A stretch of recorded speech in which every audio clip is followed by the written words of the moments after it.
Run it, I can't take no loss. I don't even know what it costs. I hit the ground, then it go off. Yeah, hit the ground, then it go off. Yeah, I can't take no loss. I don't even know what it costs. Yeah, I hit the ground, then it go off. Yeah, hit the ground, then it go off. Yeah, run it. Ooh, I really feel it's my time, think it's my year. Yeah, I really feel it's my time, think it's my year. Yeah, I really feel it's my time, think it's my year. Yeah, I really feel it's my time, think it's my pen ready. Used to hold myself back, my self-esteem damn bad. Gotta keep on chugging, ran through everything in front of me. Might smoke bed in heaven, got a whole agenda. Can't aspire to get ahead, so bump that, it's no surrender. Got a dollar flipped up, I'm trying to get it in FT to get them when they're hand and crypto. Learn how to fix that. I don't really hold out of books, but I'ma learn how to fix that. Some opportunities and never come unless you paying attention, so no, I can't miss that. Moving, MVP, I got the record, I might have to prove something. Big jumper worthy, they gon' have to retire my jersey early. Whole crew coming, had to work something, cause I had nothing in my pocket. Yeah, I did all that. Big plans, partners trying to make profits. Yeah, I did all that. Work, sweat, and tears breaking, even no ends. Yeah, I did all that. Had to make it happen. Putting hours in my practice, I did all that. Yeah, I can't take no loss. Yeah, I don't even know what it costs. I hit the ground, then it go off. Yeah, hit the ground, then it go off. Yeah, I can't take no loss. Yeah, I don't even know what it costs. Yeah, I hit the ground, then it go off. Yeah, hit the ground, then it go off. Yeah, run it. Ooh, I really feel it's my time, think it's my year. Yeah, I really feel it's my time, think it's my year. Yeah, I really feel it's my time, think it's my year. Yeah, I really feel it's my time, think it's my big dog, walking big talk, young veteran, living legend, bet I'm better than them. This is my ship, I'm a jacket like Letterman, y'all better not let them in. They gon' rotate this, so I keep the pedaling, started a chain. The cycle is heaven sent, this is from God, but I'm not your reverend, not in the pulpit. I'm a pit bull in this element, yeah. Said you gon' pull up, then settle it, yeah. I've been married to this hustle, this is my ring, watch I step in it, yeah. And I ain't even got a yard, but I'ma get it here. Watch how I touch down, pulling blends out the clutch. Everybody getting crushed, the cut down is for us now. Have to work something, cause I had nothing in my pocket, yeah, I did all that. Big plans, partners trying to make profits, yeah, I did all that. Work, sweat, and tears breaking, even no ends, yeah, I did all that. Had to make it happen, putting hours in my practice, I did all that. Yeah, I can't take no loss, yeah, I don't even know what it costs. I hit the ground, then it go off, yeah, hit the ground, then it go off, yeah, I can't take no loss, yeah, I don't even know what it costs. Yeah, I hit the ground, then it go off, yeah, hit the ground, then it go off, yeah, run it.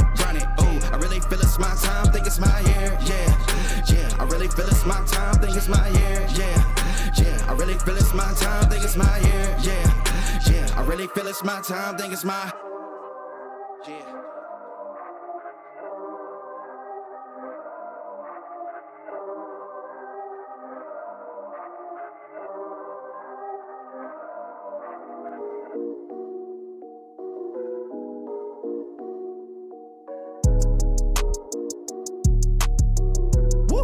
Yeah, I got money on my phone and money on me. I got all these hoes, but still lonely. They been blowing on that strong, but still so weak. I've been higher than a drone, but still low-key. We been sitting on the floor, they in the nosebleeds. Lately I've been in control, they can't control me. Yeah, they about to get exposed for being so cheap. I've been sticking to the code and I ain't gon' cheat. Yo, grew my hair and took the grill out. Think it's time to put it back in. Trying to get into that big house, turn the crib into the mansion. Needed something with that big bounce. You know I had to hit Jackson. Aaron Rodgers with the quick routes. I'm with the gang, we packing. We on the field at Lambo. Might peel in a Lambo. Running drills in my camo. They know what the M stand for. Still got fam in Hawaii, yeah. Couple fans in the lobby, yeah. Couple grand in my pocket, yeah. Couple grams of wasabi, yeah. Eye it up, no glasses. Light it up, no matches. Wife it up, no ratchets. Might turn my wife to an actress. And we gon' make a movie, no Kim K. Give a fuck about what your friends say. I got money on my phone and money on me. I got all these hoes, but still lonely. They been blowing on that strong, but still so weak. I've been higher than a drone, but still low-key. We been sitting on the floor, they in the nosebleeds. Lately I've been in control, they can't control me. Yeah, they about to get exposed for being so cheap. I've been sticking to the code and I ain't gon' cheat. I'm just sticking to the code, I keep it so G. She asked me what I smoke, I'm smoking OG. I don't fool with too many, only catch me 4 deep. Gotta stay away from snakes, swear these people so creep. I've been grinding for a minute, many labels so sleep. These rappers drop a song, be hot for about a week. I put Gucci on my toes, I keep some cold feet. I ain't paying for no hoe, you niggas know me. I'm about to body the beat. I keep me a hottie with me. She wanna for a fee. Give me that for free. Keep me some money on me. Smoking the gas key. You with me, sheesh. But Magneto, Chief Keef. I got money on my phone and money on me. I got all these hoes, but still lonely. They been blowing on that strong, but still so weak. I've been higher than a drone, but still low key. We been sitting on the floor, they in the nosebleeds. Lately I've been in control, they can't control me. Yeah, they about to get exposed for being so cheap. I've been sticking to the code and I ain't gon' cheat.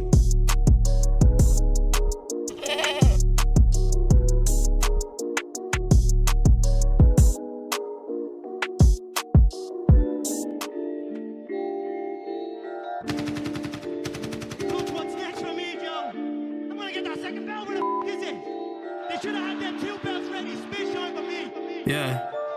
Head up in the clouds, dog, they saying I look stressed. I've been feeling down, pray to God that I'm up next. Remember when she blew me off, that's why I can't text. Now she call me petty, but I swear I can't forget. This ain't a test. Now they saying that I ball like Jerry West. Coming back for what is mine, can't take no less. I said go and take a shot, so I need your best. And stop the threats, don't know what is in me. I don't got time, I'm not giving it energy. Too many people around me, I'm finicky. I do not mess with you, dog, you're not kidding me. You don't got way too close. I've been up at the top now, so they all wait for the landslide. I seen too many people that switched up, whose man's high. Through it all, I stay the same, I swear to God, I can't lie. Been down so damn low that I came up for my life. They talk way too much on the internet, it's not real life. I swear my fam waiting, I can't lose, and I'm still right. Still right, I swear that I'm working them up till like midnight. It's real life, I got a time and I'm coming to get mine. In time, I cannot lose and I'm coming right inside. I'm in my, yeah.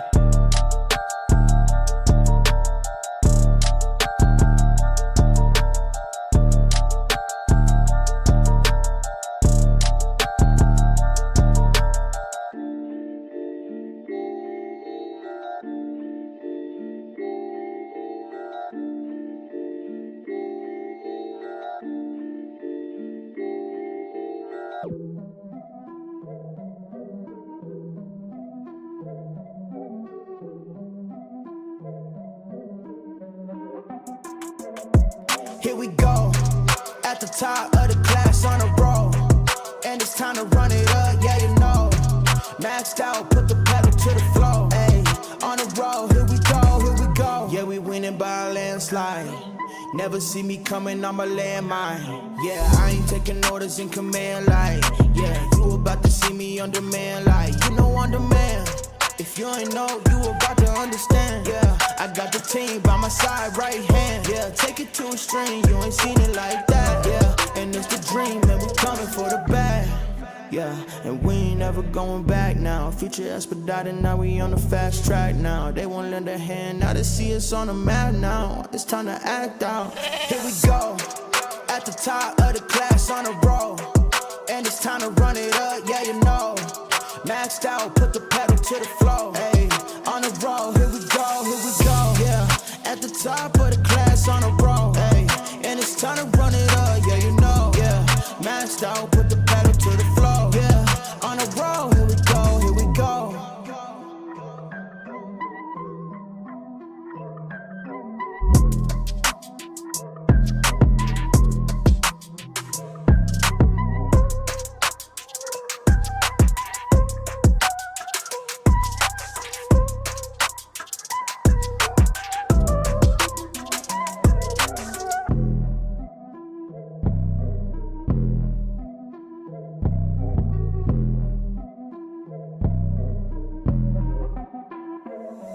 Here we go, at the top of the class on a roll. And it's time to run it up, yeah you know. Maxed out, put the pedal to the floor. Hey, on the roll, here we go, yeah. At the top of the class on a roll. Hey, and it's time to run it up, yeah you know. Yeah, maxed out, put the pedal to the floor. Yeah, on the roll, here we go, here we go. Here we go. On the road, here we go, here we go.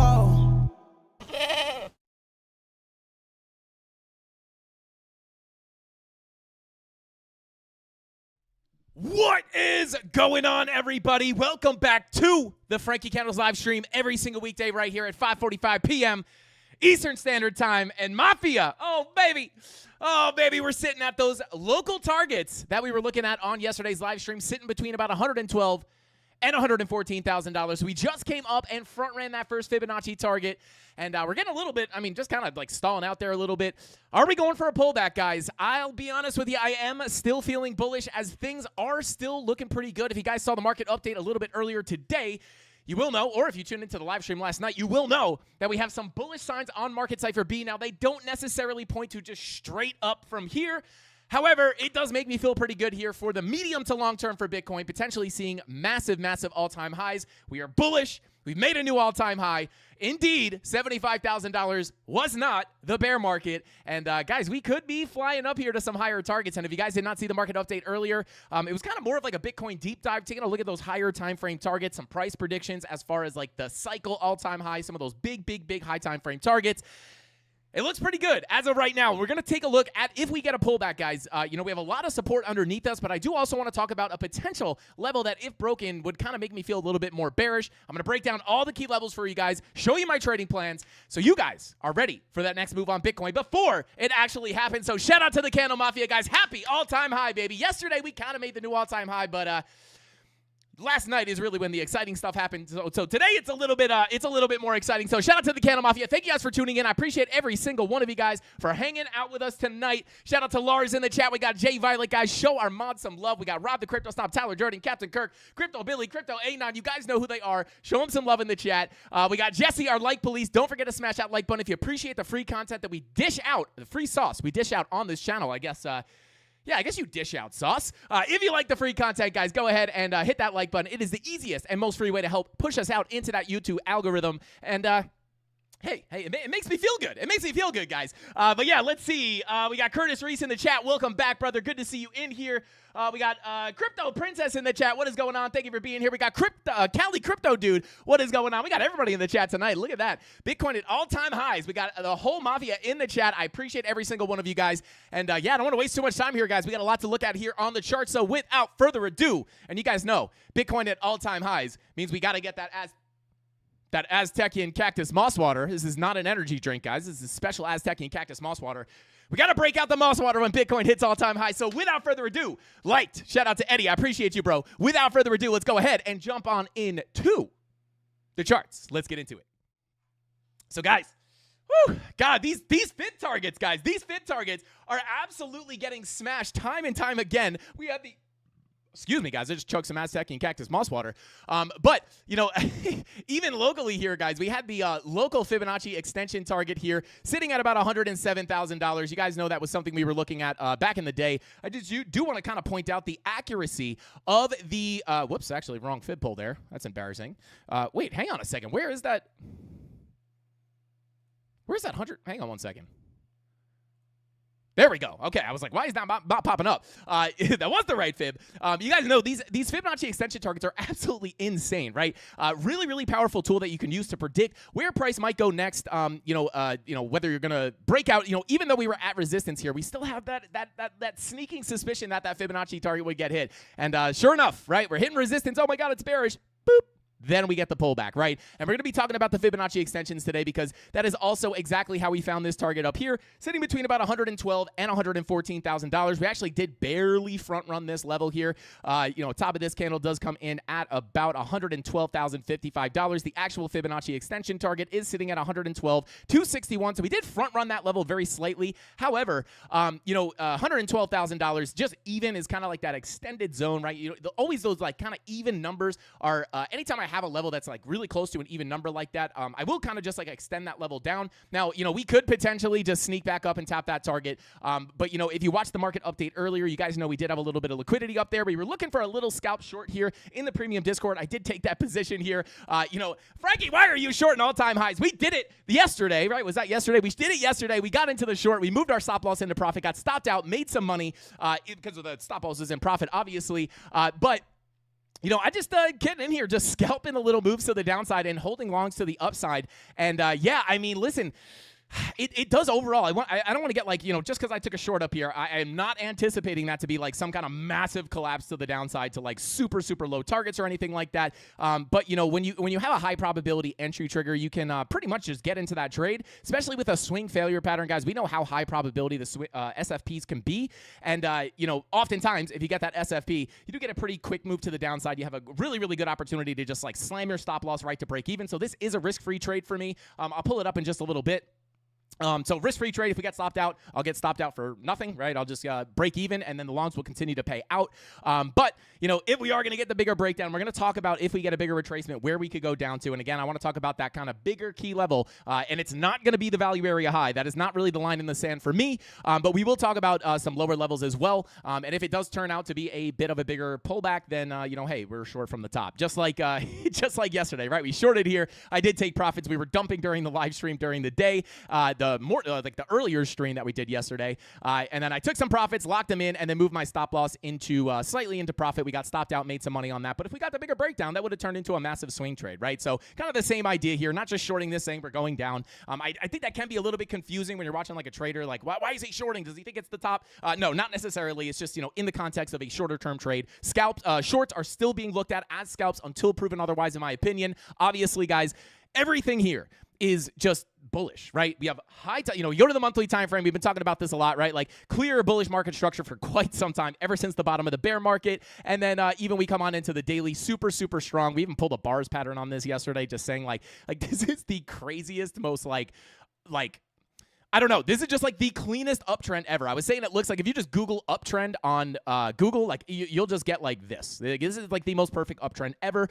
So definitely still feeling bullish. We've broken out of our range here. And a lot of people always ask me, Frankie, how do you know, right? I look at the volume profiles, I understand them, but how do you know if you're going to break out of that range, right? And the way we do that, right, one of the ways you could try to do that is by looking at money flow, right? When we came up to this POC, money flow was crossing into the green, indicating the overall trend would continue to the upside, which indeed was the case. And now that we look here at the 2-day, I'm going to cover this a little bit more in detail for anybody who missed the market update. But, the 2-day money flow is also looking to cross over into the green. So this will be a very good sign if we can get that money flow to cross over into the green on the 2-day. This could be a really, really nice sign that we could continue out of this range into some potentially massive, massive higher price targets for Bitcoin. Now, obviously, we do have the local targets. We're going to keep an eye on these as we move up. But as of right now, guys, I am still going to keep my bullish sentiment here, feeling really good about price continuing to the upside, even if we get pullbacks. And, we do have lower levels of support, but there is one level in particular that I don't really want to lose. As you guys know, within the volume profile, typically if you get accepted back below that value area high, this is not really what you want to see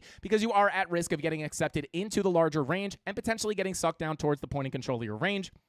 However, I am going to be, right, we do have a support zone in here, right, and that does deviate slightly below the value area high. I would not mind coming down to those targets, and I'm obviously going to show you guys those exact levels in a minute. But I am going to be okay potentially coming back in here slightly, but I'm going to talk about a key level within this range that I do not want to lose and would highly, highly increase the chance of coming down to the POC, where I would kind of be looking at it as slightly more bearish. But right now, guys, things are looking good. It's not until we see the break of that level that I'm going to start feeling a little more bearish. But it looks pretty good up here in my opinion, guys. And yeah, very, very, very nice to see. Not expecting the bear market here. Obviously you always kind of take a risk, hoping that, if this was not going to be a higher low, we could have come much lower. It could have wound up being bad, but we just stuck to the TA and we indeed did get that full fill of the range. And we also knew once we broke above that point of control, very high probabilities of putting in new all-time highs.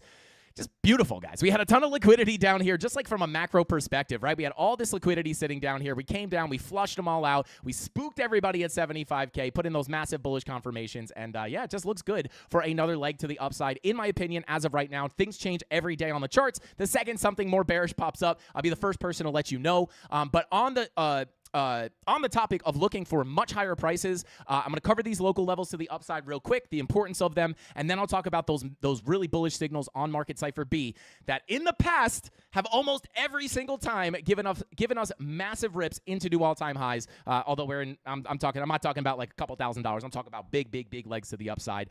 So it could get exciting here, guys. But local levels to the upside, obviously, you guys know.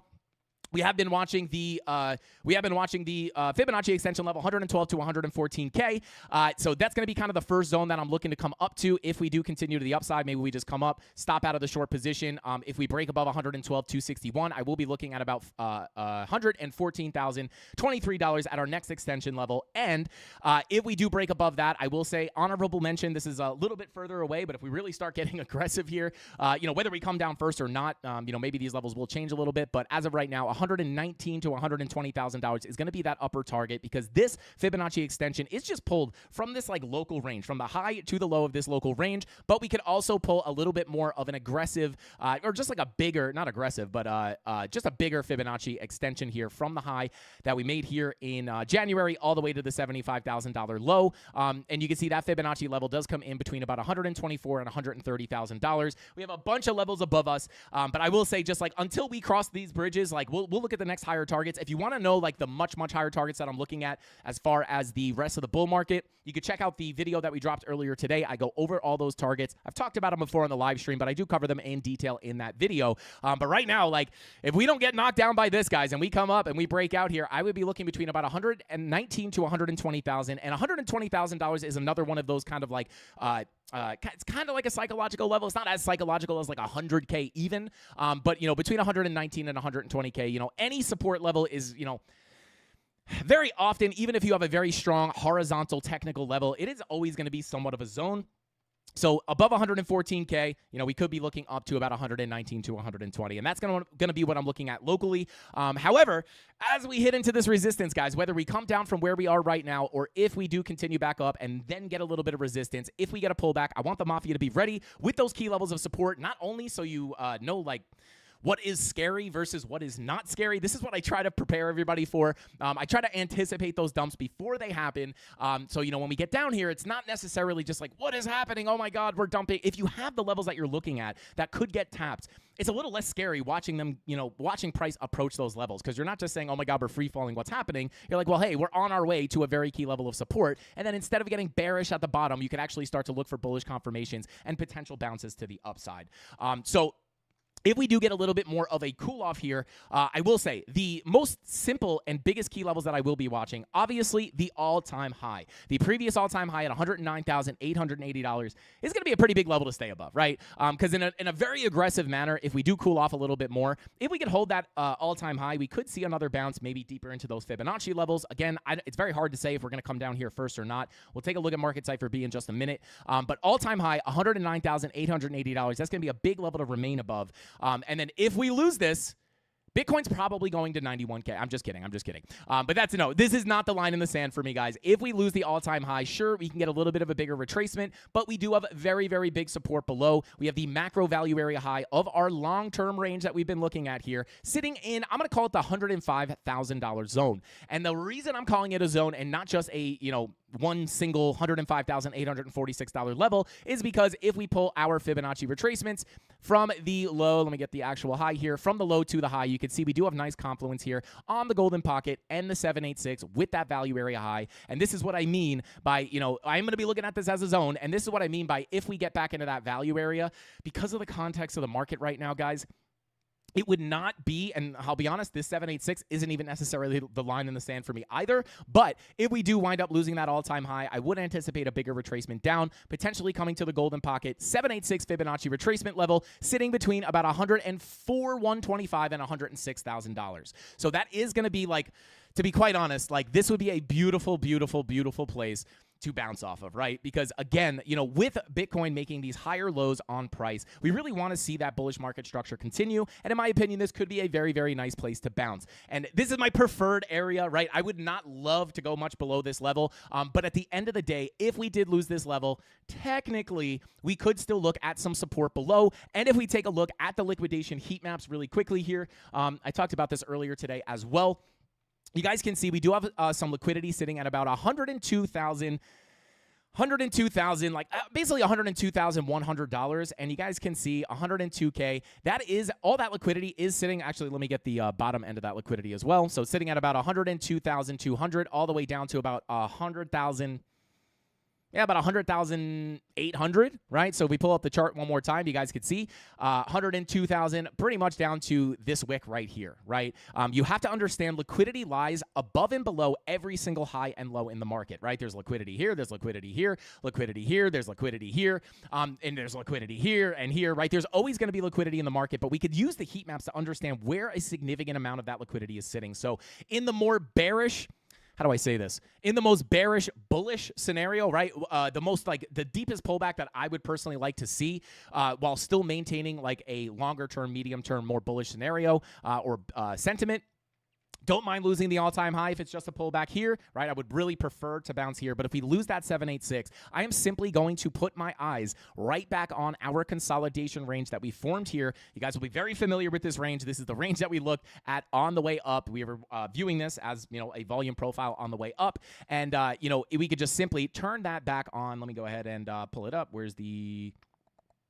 Oh, no, don't tell me I deleted it. Oh, there it is right here. So you can see we do have that volume profile sitting right down here. So let's say we lose the all-time high, right? We push down here. Let's say we don't get the bigger bounce from the Golden Pocket 786 value area high. We start losing that 786. We could potentially, right? The closer we get to all that liquidity sitting down here, the stronger of a magnet that may start to be, right? So the closer we get, it might start to suck price down, and we may be able to sweep out some of that liquidity. It would get pretty scary down there, right? People be like, oh my God, what's going on? I thought we were going into all-time highs. Bitcoin might lose 100K. I really 100% do not want to lose $100,000, guys. But I would really say like the liquidity down here and really the value area low at about 102,500. And if you factor in the liquidity, pretty much between about 102.5 to $2,000, 101.8 is really the level I would not want to lose. And if we do get that, right, we could just view price in terms of the volume profile, get stuck under the value area high, go to the POC, lose the POC, maybe sweep that liquidity down below, and then reclaim, hopefully, for a bigger rip out of that value area, above that value area high to continue our move to the upside. But this really needs to look like a liquidity sweep to me. I don't want to start closing candles below this low. That would really be the line in the sand for me to really start to anticipate potentially looking towards the point of control of the range, right? Does that make sense? I don't want to overcomplicate things. 3 major levels. Number 1, 109,880. Number 2, this range here, Fibonacci retracement, value area high confluence between 106 and 104, 125. And then if we get back down into this range, this is kind of our last chance to look for longs, potentially to break back out there. Now, you do want to remember, guys, if we do get down here, right, if that, if we even do pull back that far, right, and we push back up, you do just have to understand the value area high is here. This is a gigantic level to get above. So if we bounce from here, you have to understand this is huge. This is really important resistance, and the flip of support here is very important for for higher highs to come. But the line in the sand for me is really, once you start losing this value area, if you do not get the reclaim and the send back to the upside, and you start losing this, that's really where it's like, well, hey, probably going to start that bigger move and get sucked down towards that POC because you never want to lose the simple context of your value area, right? You get stuck back in the range. Sure, we're okay dipping down a little bit, but if we can't get back above that value area high and we start losing these lows, that POC is going to start acting as a magnet, sucking us down potentially towards that $96,000 to $97,000 zone. But as of right now, guys, we are very far away from there. I don't want to bring up like super, bearish scenarios because obviously things are very bullish. My bias does still remain to the upside, but I just want you guys to be aware of these levels in case we do see a pullback, right? Nothing goes up in a straight line forever, and there is no better time, right? No one really wants to hear about a pullback when we're flying to the upside. And I'm going to give you best of both worlds, right? We talked about the higher targets, and if you watch my video from earlier today, you will know the higher bull market price predictions. But I think there's no better time to look at those lower levels than when you're going up, right? Because that's when it's like, hey guys, we're going up. This is great. We could continue, but if we get a pullback, you got to be ready because if we pull back and things are still bullish, it is not where you want to get bearish, right? Like if we're going to come here and bounce off the value area high, you want to be ready there for potential new long positions or just to keep your, just understand that like that's not really anything that scary, right? And to be quite honest, we talked a lot about Bitcoin holding these higher lows in almost every single consolidation that we've had here on the way to the upside, just higher low after higher low after higher low, barely sweeping liquidity below to continue to the upside. Even up here, we've really just continued those higher lows. And to be quite honest, the value area high Fibonacci extension zone or Fibonacci retracement, I'm sorry, does pretty much, we could kind of look at this. I'm not a big trend line guy, but if you really just kind of pull that trend line, it does line up pretty good if we were to sweep down here, hold another higher low, and then just send it back to the upside. So you just want to be aware of the context of the market, because the context is really how I was able to, not just be overly bearish. I always say you don't want to be overly bullish at resistance, and you don't want to be overly bearish at support. Typically, you want to be looking for longs at support, shorts at the resistance, but the context of the market, just understanding things are very aggressive here, was what was able to make me kind of go against my typical strategies, being at resistance at a value area high where we typically look for giga shorts back down to the low. Because of the context of the market, we were able to kind of look through that, right? And understand that it doesn't matter if our strategy typically calls for shorts up here. If the context of the market is saying up, we're going to look up, and look what happens, right? We get that push out of the range, which is absolutely beautiful. Now, when it comes to the bullish market cipher B signals, obviously, guys, the 2-day money flow, I don't want to repeat this for too long just because we talked about it yesterday, and I also did mention it in the video earlier today. Monthly green dot has been printing for quite some time now. Well, that's not the monthly green dot. That's the 2-day green dot. But we do have the monthly green dot that has been printing for quite some time here. It is going to confirm in about 9 days and 2 hours. This, alongside our 2-day money flow crossover into the green, historically has given us pretty much every single time has given us the next leg to the upside, right? If we just look at the 2-day here, you can see even at the bottom of the bear market, right? 2-day money flow crossover, the first significant 2-day money flow crossover, big leg to the upside, and then we cool off. Money flow comes back into the red, and then as money flow comes back up here, we start our next leg to the higher prices. We get the consolidation, the little sweep of the lows. Money flow comes into the red, but sure enough, as we are leaving that range, right? What happens to money flow on the 2-day? It crosses into the green and gives you your next leg to the upside. You start bing-bonging around sideways. You bleed out. Money flow comes into the red on the 2-day, flushes out the longs, and now we have another potential. If we zoom in here on Market Cipher B, this money flow, as of right now, this can change, but as of right now, guys, not only are we putting in higher lows, we got a little fake out into the green here, and typically, right, if you get a fake out into the green, the reason this one doesn't really freak me out this much, the fact that we came back into the red, is just simply because we're putting in higher lows, right? Money flow is all about direction. So as long as we can get that money flow crossover into the green on the 2-day, I will say this, right? I can't guarantee that is definitely going to give us a move to the upside, but what I can tell you is almost every other time that we've seen that happen, it has given us a massive leg to the upside, especially when all of them have been correlated with the monthly green dots, which we also have printing right now, right? Monthly green dot, this is right where that 2-day money flow crosses over into the green. We get the big leg up, right? You start to cool off, monthly red dot, right? Money flow starts crossing into the green on the 2-day, monthly green dot prints, next leg to the upside, and we are just in a very similar situation right now. And is history going to repeat? I sure hope so, right? And it's just like, I'll be honest, the only thing that makes me think that maybe that won't play out is just that it's hit every single time, right? It's like, at some point, it's not going to hit, but it is setting up here, and that does add to kind of my sentiment here for potentially looking for higher prices. And, the only thing on the chart, like I said, if we are going to get a pullback, the one thing that I would look at, 2-day green dot printing with the money flow looking to cross over into the green looks good. But if we come on up here to the 4-day, even the 3-day, these VWAPs are starting to work their way down towards those zero lines. So if we are going to get our next significant pullback, whether it's from 115 to 114K or from this 112K zone, if we are going to get that pullback that I was just mentioning, either to any of these levels that we covered, I think that these red dots are probably what are going to give us those moves, right? And again, red and green dots are usually what give you the ebbs and flows in the market, and the money flow is typically what indicates the continuation up. Now, you might say to yourself, well, Frankie, this money flow looks like it's kind of trending to the downside. But as I always say with the higher time frame money flow, guys, they're kind of like cruise ships, right? Cruise ships can't just turn on a dime. They kind of have to slowly turn. They take a lot of time to turn. That's similar to the higher time frame money flow waves, right? They take a long time to kind of roll back to the upside. But the nice thing here is if we go down to those lower time frames, first off the daily, that was our first sign here that we were going to very likely continue that massive trend to the upside. Daily money flow crosses into the green. This is technically curving to the upside right now. We also have our 2-day money flow looking to cross over into the green. So if we get that 2-day money flow crossover, that's likely going to be the early signal that maybe we're eventually going to see these higher time frames push back up into the green. But as of right now, from a technical perspective, these are still technically trying to trend to the downside with red dots. But because of the 2-day incoming money flow crossover into the green with the daily money flow thick in the green, I would say that as of right now, I would be looking at this as an ebb or flow to the downside before a continuation up. If things change, range, we start breaking down here, we could start to look at those more bearish price targets. But right now, guys, Bitcoin's at new all-time highs. I'm not covering the bearish case. I'm not going to do it. But let me just jump into chat really quickly here. Let's see. Bada boom, bada bing. Let's see. Shout out to Wayne C. Said F-bomb. I watched that last week. Crazy couple. Shout out to Wayne C. I'm not sure what that was in. I'm not sure what that was in reference to. Let's see. Bada boom, bada bing. Just want to make sure I didn't miss anything. Shout out to NW. Says, is BTC on the 1 hour look like a JTTW? JTT. I don't know what a JTTW is. Shout out to NW. If you let me know what that is, I'll try to look for it. Let's see. Is all-time high still considered resistance?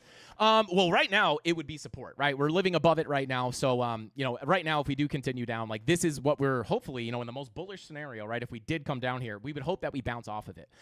But it's really the loss of that level. Once we break down below it, if we retest it in a bearish manner, then it would become resistance, which is, again, why if we lose this level, I would be looking down towards that value area high zone sitting between about 106, 106 and $104-ish thousand, like right down here. Massive, massive key level of support. And then you just zoom out on your higher time frames. Like this would not look the worst, right? Like, whether we come up first or not, we do come down, right? It would look really nice to kind of retest that value area high before sending it to the upside. We see this happen on volume profiles constantly. And if you don't believe me, we could just look at this, right? Local range, even on the local time frames, right? You have your value area high, value area low, value area high, value area low, value area high, POC, back above the high, back to the low. And then you can see here, we came up, broke out of that local range, and what happens? We come back down, and we hold that value area high perfectly, and this is a good sign, especially, just looking at the 3 hour here with that money flow coming up, right? You hold that as support. Well, hey, that's typically where you see the bigger move up happen, right? So it's the same thing on the higher time frames. The volume profiles, price action is fractal. The same way price interacts with a local range is the same way it's going to react with a much higher time frame range. It just takes a lot more time for these to play out. So if we did end up getting a retest of that value area high, it's not even guaranteed, right? Maybe we just send it. Who knows?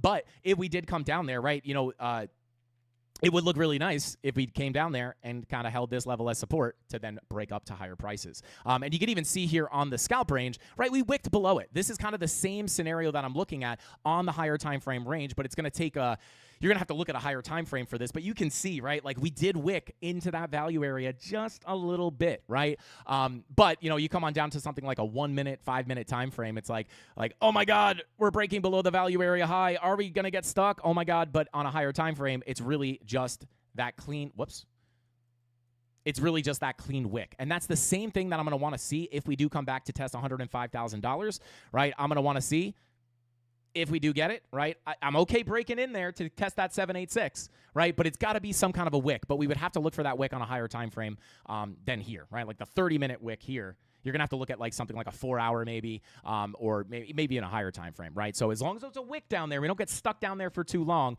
I would look at that as a very big support level and a potential retest of the value area high. And again, like I said, even this one, it's a little bit of a range, right? It's not always going to be a technical level. You have to give price a little bit room to play around, reclaim, and then on a higher time frame, it will just look like a wick like that. So that is exactly what I'm going to look for down here. And then again, if we get stuck underneath there, we kind of have that last resort level to come back down and test around 102,500 to about 101,800. And actually, let me, where is, let me see here.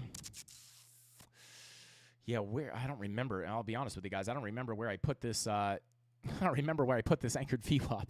Hang on, let me just pull some of these anchored VWAPs. I think I might have deleted it. Let me see here. Bada boom. Was it this one? No, it might be the one pulled from this impulse. Yeah.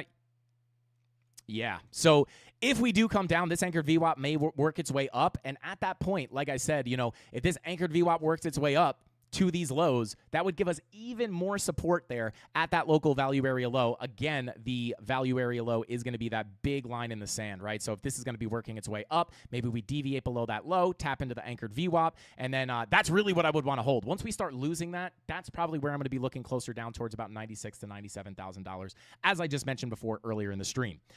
So yeah. Shout out to Bitcoin, guys. Shout out to Bitcoin. Absolutely smashing all-time highs. Super, super exciting to see and super validating.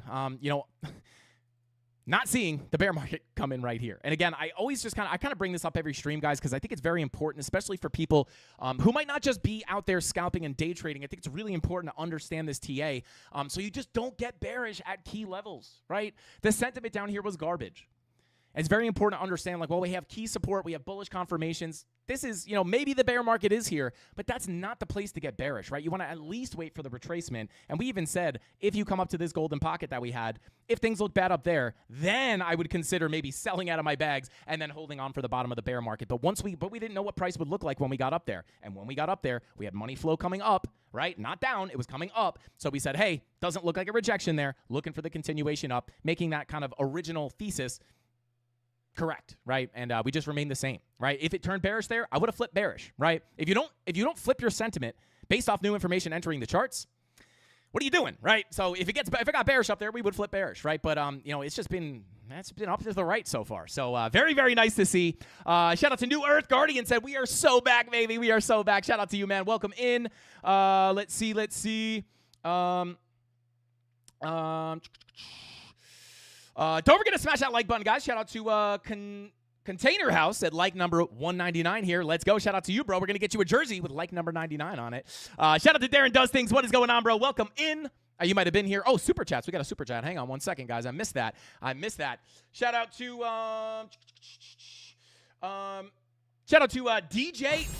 DJ Mines. Shout out to you, bro. He said, how did you add community to your channel, or community XO to your channel? I don't know exactly what that means. Are you talking about, like, how do we build a community? I think we just found the coolest people on the internet to talk about Bitcoin with. But I don't know exactly what you're talking about. Shout out to DJ Mines. I really appreciate the super chat. Or are you talking about maybe the ranking? I'm not 100% sure, but shout out to you, bro. We just come up here and we just happen to find the coolest people on the internet, and we just dish them the sauce, and they wound up liking the recipe. So that's kind of how it started. Let's go. Shout out to DJ Mines. I don't know if I answered that question correctly, but shout out to you, man. Thank you for the super chat. Shout out to Crypto Billy. Said, question, how did it feel to finally walk through the doorway of higher prices, Frankie? Oh, my God. Crypto Billy, not going to lie, bro. Although, all my decisions, right? Like, you're never going to see me, guys, get up here and be, like, super emotional about, like even down here. My bias was the bull market was not over. If you guys have been here, you will know. I was like, hey, guys, I don't fall in the camp that the bear market is here, right? I don't think it's over. I think we will see new all-time highs. But you're never going to see me come up here and be like, you're an idiot if you think it's going down. And the reason for that is not because because I understand that anything can happen. I've been in this market for long enough to be humbled enough times to understand that, like, anything can happen at any time. And the market can change very quickly.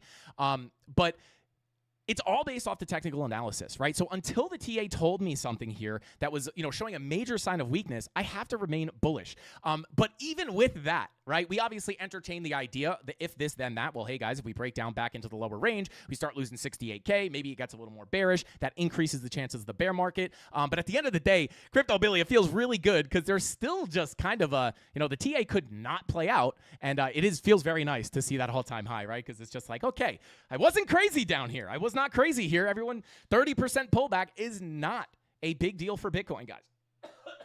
Excuse me. Not a big deal for in crypto, guys. 30% pullback for Bitcoin is so common in a bull market, right? And these are, again, not the places to get bearish, but some of the biggest either buying opportunities or at least just understanding that can help you not panic out of your bags at literally the worst time. So yeah, feels really good, Billy. And just the general feeling of seeing your spot bags pump up a little bit is very, very, very nice. Because even if you do think it's going to bounce, you have high conviction that it's going to bounce here, like, it still kind of stinks to look at your portfolio and be like, oh man, dang. So shout out to Crypto Billy. It feels amazing, baby. It feels amazing.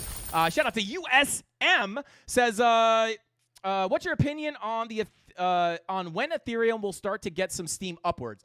Shout out to USM. If I just jump into Ethereum real quickly here, I will say, Ethereum, as we've been talking about, Ethereum doesn't look that bad, right? I think a lot of people, I think, especially in crypto, as the market matures, the crypto space is very used to just like getting in and just like mega moonshot 50x, 20x instantly, and it's all just craziness. And I think the reason why, people are getting like real sick and tired of Ethereum. Now, I'm not saying that, it's ripping like crazy, right? But we have just gotten a very big move to the upside. We are inside our upper volume profile. And the when is very, very difficult to call, right? And that's why I think patience is the biggest thing that the crypto market specifically lacks, right? They just want to get in, and I'm not saying this is you, brother. I'm just saying in general, they want to get in and they want to get their, they want to get rich overnight, right? They want to get rich in a week, in a month, whatever it is, right? But I think patience is really the biggest thing to practice when you're in crypto because, calling when, right? I could say, well, hey, I think, all I could do is look at the TA by saying like, hey, Ethereum is going to come by next Friday is going to be up here. It's like impossible to call, right? Unless you're using like time fib, which I don't use. It's very difficult to call, right? But what you can do is find the key levels, understand the market structure, understand where true weakness would come in, and just say, well, hey, this looks good. As long as I remain above these key levels, right, I can eventually look for higher prices. It might happen in a week. It might happen in a month. It might take 6 months. But I will say this, if that sounds like brutal, like I don't want to wait 6 months, it might not be the best idea to invest, right? At least your own money, because that impatience is going to make you kind of flop your money around. You're going to see something pump. You're going to be like, hey, I saw this happen with a lot of personal people in my life. They were holding altcoins. They saw XRP rip. Their altcoin wasn't moving. They're like, should I sell my altcoin and buy a XRP because it's pumping? And I'm just like, no, don't do that. Why would you buy something that's already pumped? It already pumped. You missed it, right? You don't want to buy the top, especially if you have a good entry at a low on your other altcoin. You just have to be patient. And if you, listen, if you're holding a scam, you have to be careful. But, if you're holding something like Cardano or Ethereum, right, these are very likely to pump up as long as we get some kind of an alt pump, which they are starting to look pretty good. But, the timing is very, very, very, very difficult, right? There's just no way to really call that. Like I said, unless you're using like time fibs, which I don't even really use, it's very difficult to call, right? So you just kind of have to be patient, right? Like in my opinion, right, when we were investing in the bear market, right, when I was buying the lows here at between 21 and 20K, right, down here, I didn't know if I was going to, flip, I didn't know if I was going to get my gain and, I obviously wasn't expecting it in like a month or 2 months, but like, I don't know how long it's going to take. I'm buying for the long term, right? And I do expect price to continue up, but it's very hard to say like, hey, we're going to hit 100K on this month at this day. It's so hard to call that stuff, right? And there's nothing on the chart that can really point you towards that. And if there is, I'm going to take a month off of the charts and become an expert in that tool. So yeah, like when is very hard, but I can give you the levels and kind of what I'm looking at, right? We're inside our value area. This is very good. We have come out of our volume profile. Anytime we deviate out of that volume profile, this range has been pulled all the way from here, and it's been respected so beautifully ever since, right? You deviate below the low, you get back in, go back to the high, deviate the high, back in, back to the low, tap the low, back to the high, deviate above, get stuck back in, back to the low, deviate below the low. I think you can put the rest of it together. Are we going to stay inside here and flip it back and flip this whole range and fill it to the value area high? I do think that's a potential possibility, but, the question is, are we just going to – I think we could come up here. I'll be honest, right? As long as we hold above the POC and the anchored VWAP here from the high, I do think that we could potentially get our squeeze here into – there's a couple levels that I'm looking at. One is between $3,000 and $3,100 sitting here at the golden pocket. And we also do have a daily naked point of control that really sits between about $3,000 and $3,150, right? And then the only other level besides those, there's not much between where we are now and this level up here, right? And the only level that is there is a daily level right in the middle.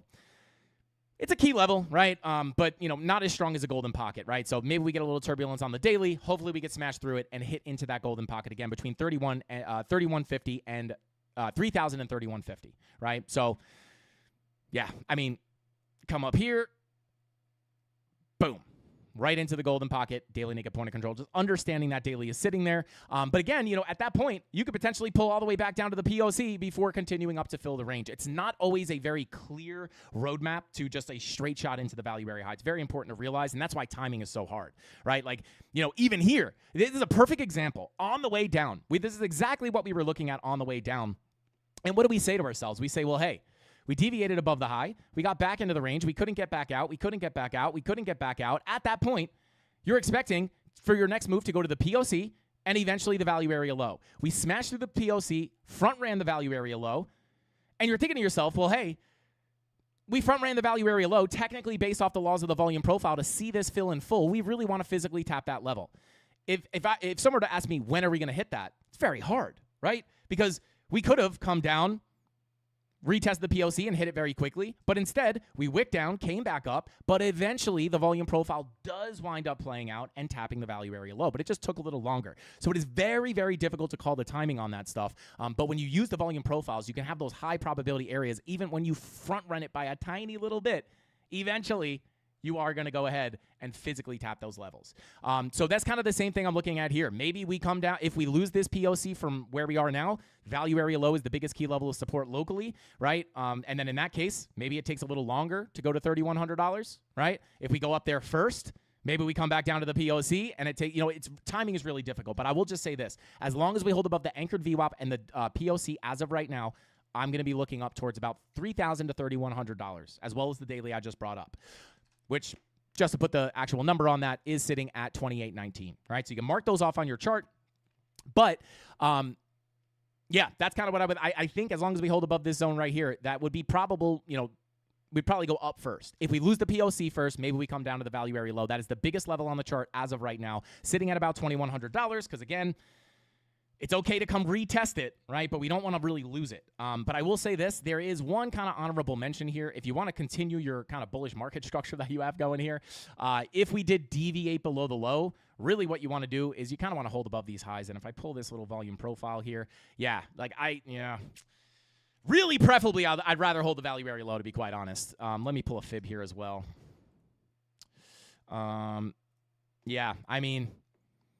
Yeah, ideally, POC holds. If not, you could retest the value area low. If you start losing that, I'd be looking down to the golden pocket. I really don't want to lose this value area low. That is the case where it's probably going to take a lot longer for Ethereum to take off. But if we lose that value area low, technically, the golden pocket and the 786 retracement of this entire move up sits at the POC of the local range, and then your 786 and your value area low are also confluent. I'm not saying you have to go down there, right? Again, ideally, we stay above this POC and just continue on through the profile. But if we lose the POC, you really got to be aware of those levels, right? Lose the value area low. Technically, from a Fibonacci standpoint, right, you could continue coming up like that. I wouldn't really want to come down to 786 if I'm being honest. I would really want to hold that golden pocket. And let me see. Do we have any key levels? Yeah, you have a tapped weekly MPOC down there. Yeah, you have a daily MPOC there as well, right? So you do have a little extra confluence down there. So I would say, this is really the last level I would really want to bounce off of. But ideally, you just stay inside the range, because if you stay inside the volume profile, you just have the beautiful roadmap on where price is going to go, right? Get above the POC, value area high is next. Get above the low, POC is next. Get above the POC, golden pocket in this case, and then the value area high would be next. So it's going to be really hard to kind of figure out how this will play out, but I will say hold this zone here. I think you come up first. If you start losing it, maybe we could look for the correction first. But yeah, that's what I'm going to be looking at. Daily green dot is printing on Ethereum right now. 90-minute money flow has been in the green for quite some time here. So yeah, daily green dot, this is our best bet, right? And as we looked at yesterday on Ethereum, this does look like we could potentially put in a bearish divergence, which would call for a break of structure to the upside, which could squeeze us into those next levels up here. So hopefully that makes sense. Shout out to Eddie. Thank you for the, hopefully that wasn't supposed to say something. But thank you for it was an empty super chat. I think that was supposed to say something. You don't have to send another one, bro. Drop it in the free chat. I'll try to keep an eye out for your name. And shout out to F-Bomb said, hey, Frankie, we took a poll in chat and we want to talk about true crime documentaries today instead of crypto. Hey, shout out to F-Bomb. Dang, I don't think I could do that. I don't know any true crime documentaries. I don't remember the last true crime documentary I've ever seen. Would Firefest be a true crime documentary? I think that was the last one that I watched. I don't think that's considered true crime, though. But shout out to F-Bomb. Let's go, baby. Thank you for the super chat, bro. But yeah, I am not a true crime guy. Shout out to Golden. Thank you for the super chat, bro. Let's get it, baby. Golden in the chat says, it's Bitcoin Pizza Day. Is it really? I didn't realize that. And I got the pizza that makes the internet break out into a brawl. Yup. I got the most delicious topping ever made for pizza, pineapple. Shout out to Golden. Don't tell my family. I actually don't hate pineapple on pizza. I'm not saying it's, good on a New York slice, but if you get me some pineapple pizza, I'm not going to act like it tastes bad. I can't do that because I'd be lying. Shout out to Golden. I don't hate pineapple on pizza, so I'm right there with you, bro. Let's get it. Let's see it. Thank you for the super chat, Golden. I appreciate you so much. Crap those golden emojis in the chat if you love Golden as much as we do. Winning Bitcoin trades is a true crime. Let's go. Let's see here. Can we check H-bar? Yeah, we will check H-bar today. I'm going to take a look at the we took a look at Ethereum already. We're going to take a look at some of the altcoins. If you want to see your favorite altcoin, drop your alt in the chat right now. Rob the Crypto Snob will count up the votes and let us know what we're looking at. Rob, let's do like 3 requests, and then I'll kind of freestyle the rest of them. And yeah, I will definitely take a look at H-bar because we actually checked in on H-bar recently, and yeah, we'll see how that's playing out. So, shout out to New Earth. Guardian says only secret serial killers watch true crime. That might be true, which means I'm not a serial killer because I've never watched true crime documentaries. Let's see. Doge, yeah, we could take a look at Doge as well. Shout out to CG Beats. Yo, I'm not going to lie. Bitcoin hits all-time highs, and we got YouTubers in here flexing their check marks. I love it. Shout out to CG Beats. We're coming for our check mark, bro. We're trying to get like you, bro. Shout out to you, man. I'm gonna have to check out your channel. You make beats, bro? Let's go. Maybe we make some CandleMafia intro music. Let's see. Yeah, drop the altcoins in the chat. I'm gonna continue on here. Bada boom, bada bing. Everybody drop a like. Shout out to Adam. If you don't do it for him, or if you don't do it for me, do it for him. Shout out to Yobi ALG says, what about Bitcoin, bro? Shout out to you. If you scrub back to the beginning of the stream, we always start off with Bitcoin here. So I went through all of Bitcoin first. So just scrub back right to the beginning of the stream. We run through all of my thoughts on Bitcoin. I got you whenever, broski. Shout out to CG Beats. Hey, I'm gonna have to go check out your channel after this, bro. Hell yeah, let's go. All right, let's see. Okay, so let's go ahead. I'm gonna do a quick check-in here, guys, on the big boys, just because we look at them every single time. So, I don't want to just beat the dead horse. If there's not much to update, I'm not really going to say much. But here we are. Solana looking. Let's go. Solana holding our golden pocket. I believe there was a daily naked point of control in here as well. We slipped that value area low, very similar to what we've been looking at on Bitcoin as it's broken above its value area high.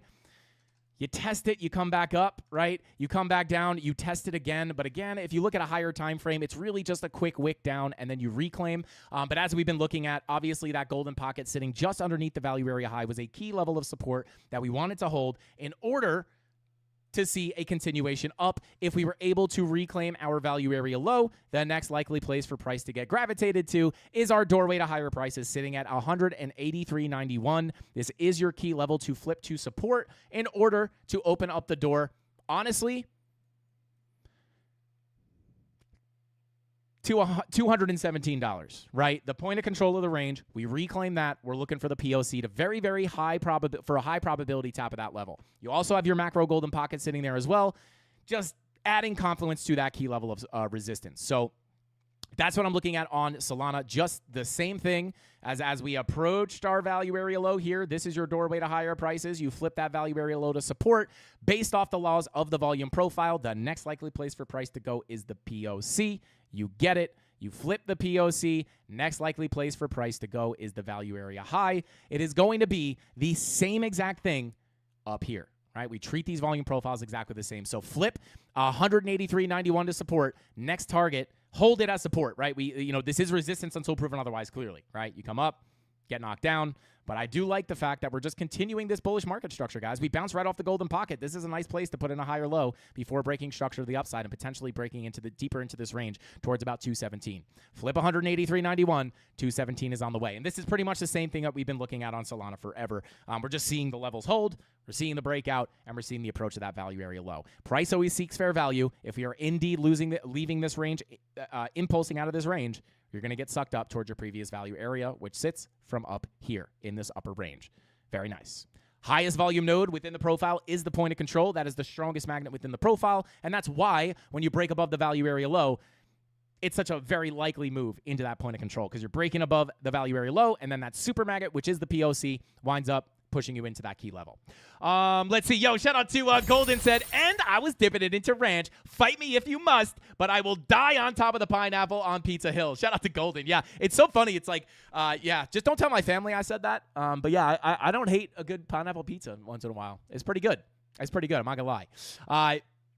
Let's see. Oh, I don't know if I've had ranch on my pineapple pizza, though. That seems a little risky in my opinion. But I'd be open to trying it. I would try it. I would definitely try it. Honestly, I'll put ranch on anything. I'll put ranch on a bowl of cereal. Big ranch guy over here. Let's see. Dip the blue cheese, not the ranch. Ranch is basic. Blue cheese is also fire. Let's see. Yo, shout out to CJ, said you're banned from New York. Yeah, I guess it's not just my family. I should say, if you're from New York, cover your ears. But I will say this, right? I would have put it on a New York slice, right? But if I get Domino's with pineapple on it, I'm eating that every time. I'm sorry. I got to do it, right? Same thing, like Domino's isn't really good pizza, but it's still good food. I just classify them differently, right? Like Domino's is just more like fast food. It's not New York pizza. Same thing with like pizza. Like, listen, you go somewhere outside of New York, Miami, maybe there's some good place in California. I don't know. But like you go outside of New York, the pizza's going to be much different. Doesn't necessarily mean it's bad, right? But I will say New York's definitely got the best pizza. I'll die on that hill. But yeah, let's go. New York slice. There's nothing like a New York slice. Absolutely. Shout out to Tony D. Tony D makes the best New York pizza. He makes the dough from scratch.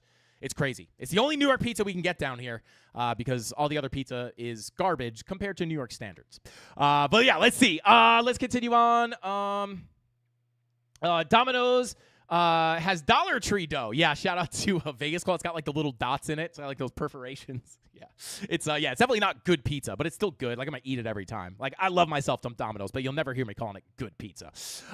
Let's see. Go to Italy and ask for pineapple on your pizza with ketchup on top. Shout out to Thomas. It's probably a quick way to end up in the ground, honestly.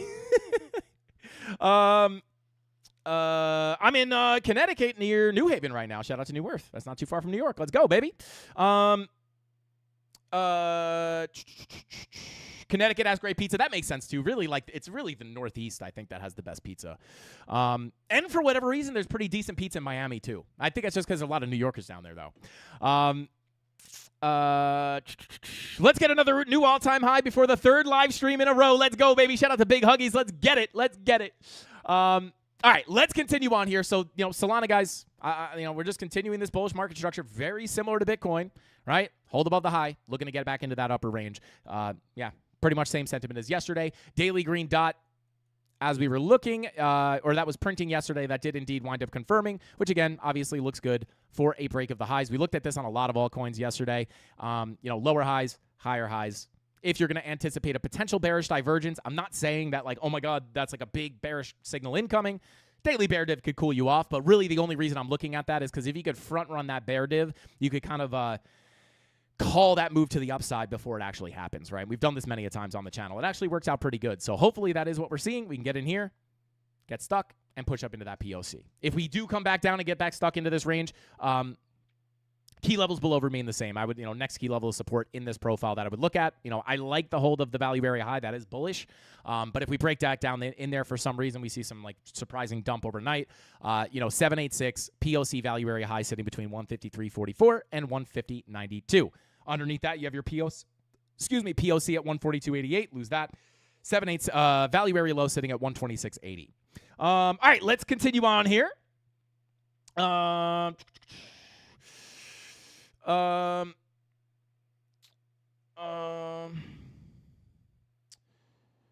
Shout out to Greg, said, Frankie, can you explain how you got into your short trade? I saw bear divs, but the money flow was thick on higher time frames and wasn't trending down fast enough on the 15-minute SFP. I did consider going in on the 30-minute. I assume that was going to be, say, SFP.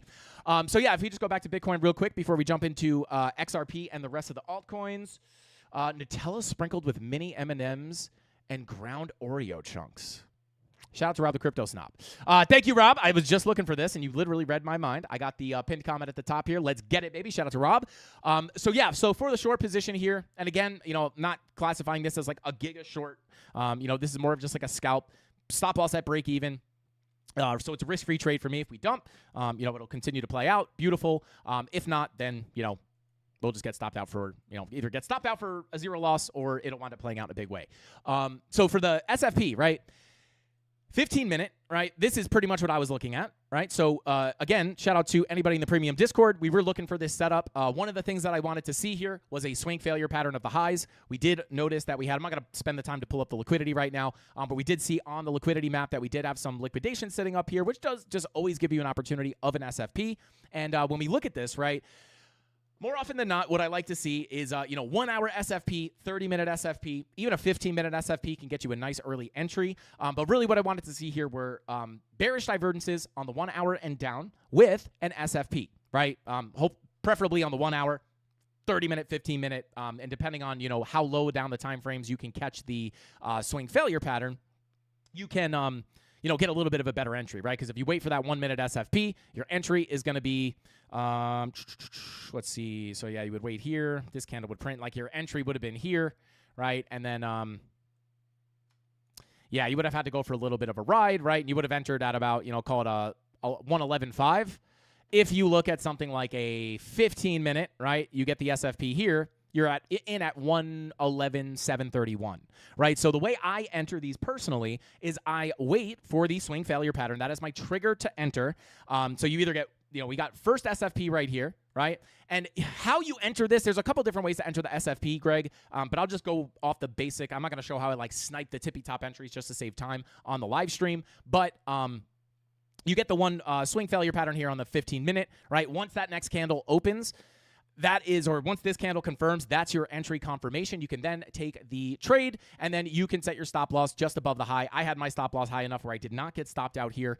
This would have been an unfortunate situation if you did have your stop loss a little tighter, because you just SFP'd again, right? It's like you SFP, then it stops you out, you SFP again. So you do want to always give yourself a little bit of breathing room there. I personally did not get stopped out, but not only do you get the 15-minute SFP, you wick above, close your candle below. This is one of the highest probability trading strategies you can use. And this one was, honestly, Greg, I think the answer to your question is it wasn't the most beautiful play out of an SFP, right? You SFP, you come down, then you come back up, you wiggle around, and then you get the bigger dump. It just wasn't the prettiest dump, but you get the SFP. That's your entry confirmation. You also, if you look at the 1 hour here, you also do have your higher highs on price action. I do prefer to see these on the bodies of the candles, but you do still have the technical wick divergence here, higher highs, lower highs. You also have this on the 30-minute, right? And you even have it on some of these lower time frames as well. So that's kind of your confirmation. The entry trigger for me here was the SFP. Once I saw that SFP, I entered, and then I am looking at it saying well, hey, now we have the bearish divergences, and we didn't even come up and tap that level, right? So yeah, that's pretty much what I look for to get in. It was the 15-minute SFP. I just did not get stopped out here, and then boom, boom, and then we continue down.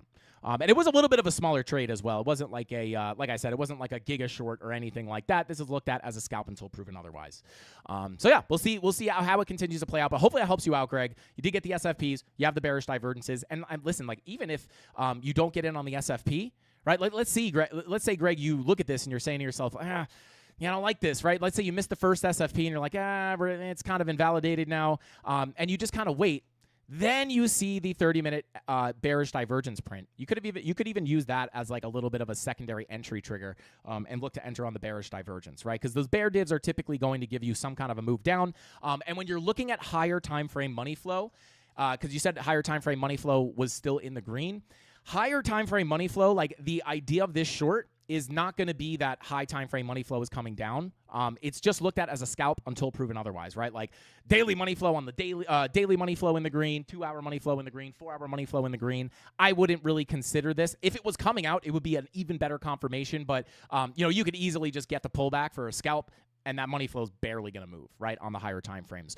Because the higher time frame money flow takes a bit of a longer time to play out, right, and just move in general. Does that help you out? Shout out to Greg. Hopefully that makes sense for you. But there you go. Just walking you through exactly my thought process there. Gravity is real, guys. Shout out to Isaac Newton. Let's go, baby. Come on, Gravity. Suck us down a little bit more. Shout out to New Earth. Guardian, I missed my long entry just sitting on my hands and waiting for a pullback, fam. Let's go. Shout out to New Earth. Let's get it, baby. I love it. I love it.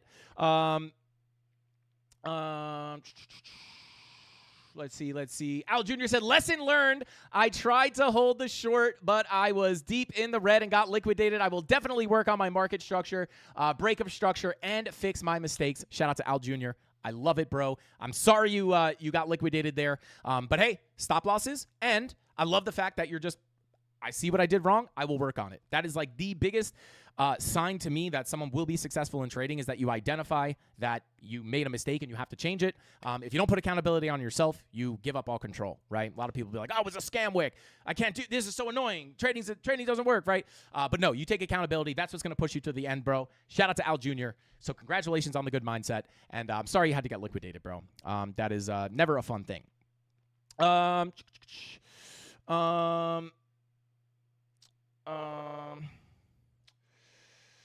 Let's see. Shout out to Brian Varney said, I know you don't really know, but what's your level to trim that short, Frankie? So for me personally, I am holding this as at break even, right? Like I said, my stop loss is at break even. If it plays, it plays.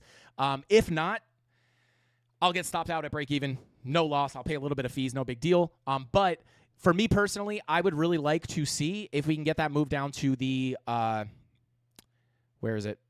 Boom. If we can get this pull down to this all-time high, that is probably where I am going to take profit, right? If we came down here first, because again, when you're shorting all-time highs, guys, this is not the place to get cocky with your shorts, right? That's why, like, as soon as I was in profit, I'm just making it a risk-free trade, moving my stop loss to break even, guaranteed risk-free trade. But if we pull down here, if we dropped here first, right, or very aggressively, I would have taken profit, then moved my stop loss. But once we got into profit, I moved my stop loss to break even. If we come down here, I'll probably start to take some more profit, maybe even a little bit more on the way. But I would say if we're going to get a bigger retracement here, the first big area that I would expect some kind of support will be at the previous all-time high. So that's definitely, if we can make it down there, I'm definitely locking in some profits. So hopefully that helps you out. So yeah, there we go. Let's go ahead and continue on to some of the other altcoins, guys. Quick check-in on XRP. Come back into the altcoin chart. Where's it at? Bada boom. Here we go. We'll take a look at HBAR. What else do we have? VeChain, Sui. Wow, we haven't taken a look at VeChain in a while. VeChain, Sui, and Link. Let's see. Yo, shout out to Bearded McMike, bro. Thank you for getting that membership. Let's go, baby. Welcome back to the Mafia. Let's go. Shout out to Bearded McMike. All right, let's take a look here. I'm not going to spend a lot of time on XRP, guys. We've covered XRP so many times, and it's in the same situation, right? We're just bouncing off the golden pocket still. Your key level to break and hold here is the POC. If we want to continue the bullish market structure, right, and we just want to continue this aggressive uptrend, we want to hold this golden pocket. If we lose the POC and we break the golden pocket, biggest level still sitting down here, daily naked point of control 786. That is another place where I would look for another bounce to the upside. Once you lose that, I'm just looking at this as an overall range. I would expect the value area low to come in if we lose that 786. Right now, I'll be honest, daily green dot printing just didn't really give us that much today, to be honest. I don't know how long this has been printing for, but got the daily green dot to print. That's a better sign than any to hopefully get above the POC and press on towards the value area high and potentially get the bigger breakout. But it's a little bit difficult here just because this green dot hasn't given you much lately. And again, the reason XRP is a little bit harder is because we're rejecting from the value area high. The anticipation here based off the profile is if you get stuck under this POC, you really are expecting the value area low. But based off the context of the market, the bullish market structure here, you do want to hold on to that 7862 bounce. This is an opportunity to continue bouncing back up. You just have to understand the importance of the POC and value area high as resistance. So hopefully we can get back above that POC. If we can get back above the POC, we can look to go back to the high. But again, it's just really hard for me, right? Because normally when we're not potentially on the cusp of a massive uptrend, it's really value area high. We've hit the POC. If we can't get back above the POC, you really do anticipate the value area low. But just because of the market structure, you have to pay attention to that 786 as an opportunity to get the bounce. It's a difficult situation, to be quite honest. But yeah, right now, technically, you want to get above this POC, and then biggest level to break out of, value area high. And then, eventually, it's very hard to know how this structure is going to wind up working itself out. But eventually, we're going to be looking up to these Fibonacci extension zones, which the first untapped level sits at about 352. Break out of there, we could be on our way to a $4 to $4.50 XRP. Come on, XRP. Let's go. I hold a lot of XRP. Although I don't think it's going to 10K. I do hold a lot of XRP, and I would love it to go to 10K more than anybody, but I will say the most I'm looking at least until we wind up getting up to this level, the highest I'm willing to look right now is about 418 to 453. After we break out there, then we can start entertaining the $5 mark, and then after that, we could really start going into the moon boy to price targets, which I just teased there a little bit. Let's see. Shout out to Jesse. Says, well, where'd it go? Could everybody test if they liked the stream? Shout out to Jesse. Everybody smash that like button, guys. If we get 1,000 likes on today's live stream, I don't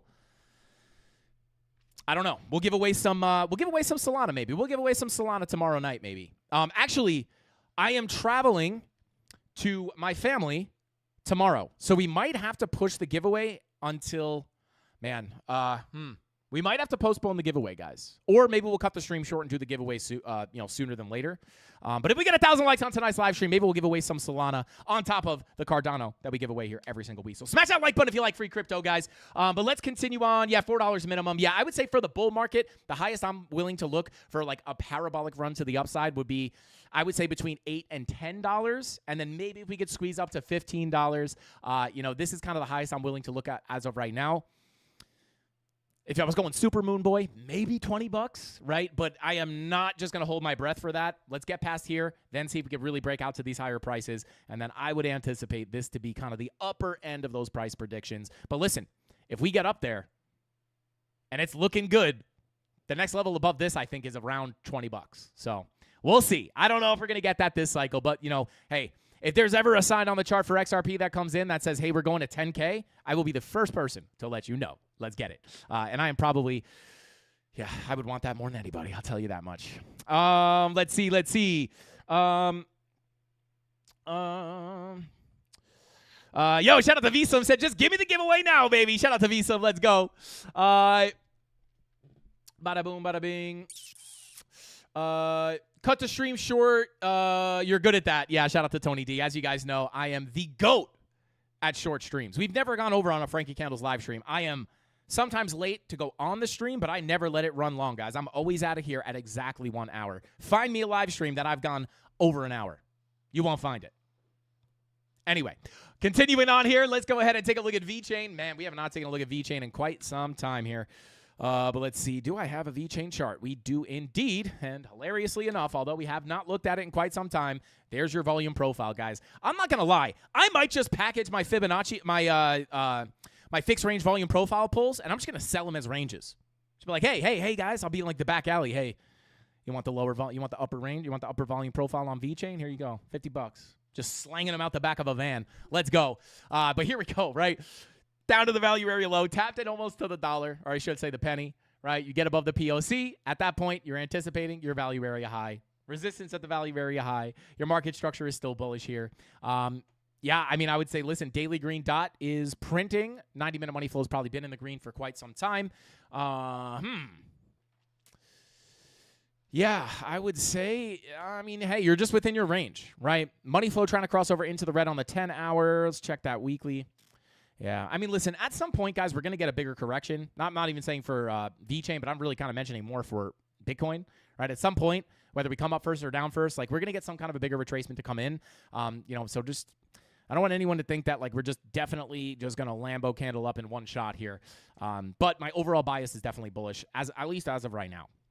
So, yeah, key resistance up here, value area high, 0.032. Once you go ahead and break out of that range, you do have some. Yeah, so I guess the last time we looked at VeChain was right down here because that's where the fib was pulled from. So now we can move that slightly. I'll give you some key levels here. If we do break out of the volume profile, you do have your upper range value area low sitting at about 0.058 cents. Golden pocket sitting right in that same zone. This would be a big target if we do wind up coming back to the upside and breaking out of this value area. You do have some local levels of resistance as well. I'll actually pull up some weekly levels for you just so we know kind of what the bigger levels are. This is tapped. It's not really. Yeah, that's tapped. Man, these are all kind of tapped. You do have a weekly level down here, though. Let me go ahead. Whoops, that's not an MPOC. That's just a typical horizontal weekly. You got another one right down hither. And then this one is forming, and you actually do have a weekly right here as well, right? You got a weekly just above you. So I would say, listen, value area high is your biggest key level of resistance, right? You get above here, you can start to get that bigger move to the upside. You're probably going to get some turbulence on this like little local consolidation right here. You have your value area. Let me come down to a lower time frame, right? Value area low. This would be like a local range that you would watch. Value area low coming in at about 0.04 cents. POC sitting at about 0.048, and then your value area high brings you to the macro target, right? So these are your local if you're going to get the bigger move, the overall anticipation is going to be like a bigger continuation up into your macro value area low, closer to almost 6 cents, 0.058 cents. But if you're looking for areas where you might be able to get a little bit of turbulence, or just for more context, if you break out of the value area high, technically this is the next local range. Get in here, then you have to work your way to the POC, flip the POC, and then, hey, what do you know? You're at the value area low of the previous range. But these local levels are going to kind of give you the idea of where you're going to get those kind of like ebbs and flows on your way up. So that's what I'd be looking at for VeChain. Take a look at Market Cipher B. Again, daily green dot. Yeah, you might be able to kind of bing bong around in here a little bit. If we did come back down, I would be fine with that as long as we don't lose that point of control. Right? Sitting right here. 2 cents. But right now, this looks pretty bullish, right? Bullish market structure. Flip out of here. Look for that move into the value area low. It's pretty much what I'm looking at. 4-hour red dot is printing. Let's check that 15-minute money flow. Yeah, so maybe you cool off a little here. You got your 15-minute money flow about to cross over into the red. You do have the 4-hour red dot printing. Money flow coming up on the 4-hour as well. So, not that I would anticipate a massive dump, but maybe you cool off a little locally here. 4-hour, 15-minute Market Cipher B. 1/16th bearish setup. But again, you could just continue those higher lows. Let me pull this anchored VWAP real quick because this is a very, very simple tool that you can use. Yeah, you get to see a bounce off the anchored VWAP. You front run it slightly. I could actually, pull it from here. Yeah, from the higher low. Bounce it. If we do come back down, if you do cool off that 4-hour, 15-minute, I would like to just hold above this anchored VWAP. Continue the higher lows. Bada boom. Push into the golden pocket, 786 anchored VWAP. That would be a big level. That'd be a big level to get a bounce off of. And again, value area high at 0.0324 is going to be the big level to break out of. So there you go. That's what I'd be looking at on VeChain. Let's continue on here. Bada boom, bada bing. Yo, Crypto Anon in the chat. What is going on, bro? Welcome in. Let's get it. Shout out to F-Bomb said, let's go. Or let's get Frankie to 100K subs. Let's go. Shout out to F-Bomb, guys. Run it up. Let's see if we can hit 100K subs on tonight's live stream. We only need like 25K more. Let's go. We can do it, guys. There's got to be 25,000 people in here that aren't subbed, right? I'm kidding. But let's continue on here.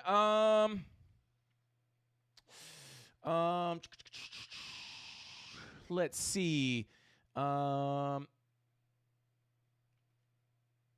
out to Wix Wi-Fi 89 and Wick 589. What is going on, guys? Welcome in.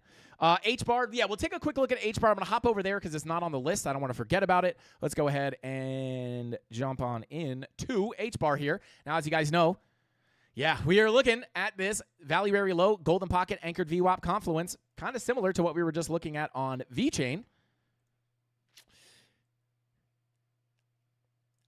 We hold this blue zone, guys. I would prefer, right? We're above our value area low. We don't mind slipping below here slightly, even tapping into the anchored VWAP golden pocket. But right now, we are back above our value area low. This is one of those things. This is the thing that we were looking at. Actually, not that this is supposed to be taken as a trade setup, but we actually had, let me see if it's still on here. Yeah, we were looking at this as and again, I'm just using this to kind of visualize what it would look like.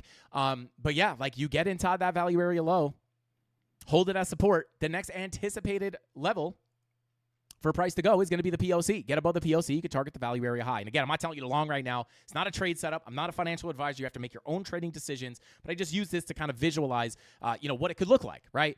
And again, just get up in there, reclaim value area low. We stay inside this value, guys. The next likely place for price to go, as long as we hold above that value area low, is going to be the POC of the range. Now, if we come back down, again, I wouldn't mind tapping that golden pocket, anchored VWAP, right? Higher low, potential higher low if we come back down. But as long as we stay in that value area low, could be nice to see that move up towards the POC. You are going to have local levels in between, but that would be the major anticipation here on H-bar. So, yeah, I mean, that still pretty much stays the same. Fib is exactly the same. Anchored VWAP is exactly the same, and the key levels are the same. Value area low, golden pocket, anchored VWAP. Lose the anchored VWAP. I wouldn't mind a wick to the 786, but at that point, I don't want to start getting stuck under that anchored VWAP. That would not look as good to me. Start losing the 786, not looking as good. So I would really like to hold the aggressive uptrends. If we do get a bigger pullback, you could always look at your full golden pocket retracement. We could cross that bridge if and when we get there. But right now, this is what I'd be looking at for H-bar. Red dot printing on the 4-hour and the 15-minute money flow crossover into the red. I'll be honest, what was the last one? Was it V-Chain? Yeah, V-Chain. When you see that 15-minute money flow crossover with the 4-hour red dot, sometimes that could be a little bit of a bearish sign, right? 4-hour red dot printing at the same time as that 15-minute money flow crossover. That's what you're going to be looking at as a market cipher B 1/16th bearish setup. And oftentimes that 15-minute is what you see. That crossover into the round on the 15-minute is what starts a little bit of the trend to the downside, right? But a 15-minute trend to the downside, a 4-hour red dot push to the downside is not really cause for in this context, a cause for massive alarm, right? I would still at this point, based off market structure and context, look for a potential higher low and a higher high. And hopefully we don't lose the golden pocket anchored VWAP. That does come in between 18 and about 18 cents, right? I'll just leave it there. So there you go. Not looking too bad. Daily green dot printing or confirmed with, look at that money flow, guys. I'm not going to lie. If you're looking for big moves to the upside, money flow, you want money flow to look like that, right? A lot of times when we're coming down from after a big push to the upside, you're going to be looking for potential higher lows and higher highs. But when you look at money flow here, you have to say to yourself, well, hey, if I'm looking for a higher low and a massive move to the upside, right? Let's say we're looking at this and you're saying, well, hey, like, you know, maybe you have a local golden pocket in there, right? Okay, like this is a perfect example. From the low to the high. If you're looking at this as you're rejecting a value area high and you're saying, well, hey, this golden pocket 786 could be a higher low. What is your money flow doing? Look at your money flow. Your money flow is coming out. This is not what you want to see for a massive move to the upside. This is indicating the continuation down. But when you're at the value area low with money flow very clearly trending to the upside, looking for a crossover into the green, that's what you want to see for a bigger move up, potentially filling the whole volume profile. Pretty much the same thing that happened here, right? You get the move up, money flow crosses over into the green right here. Can you guys see that?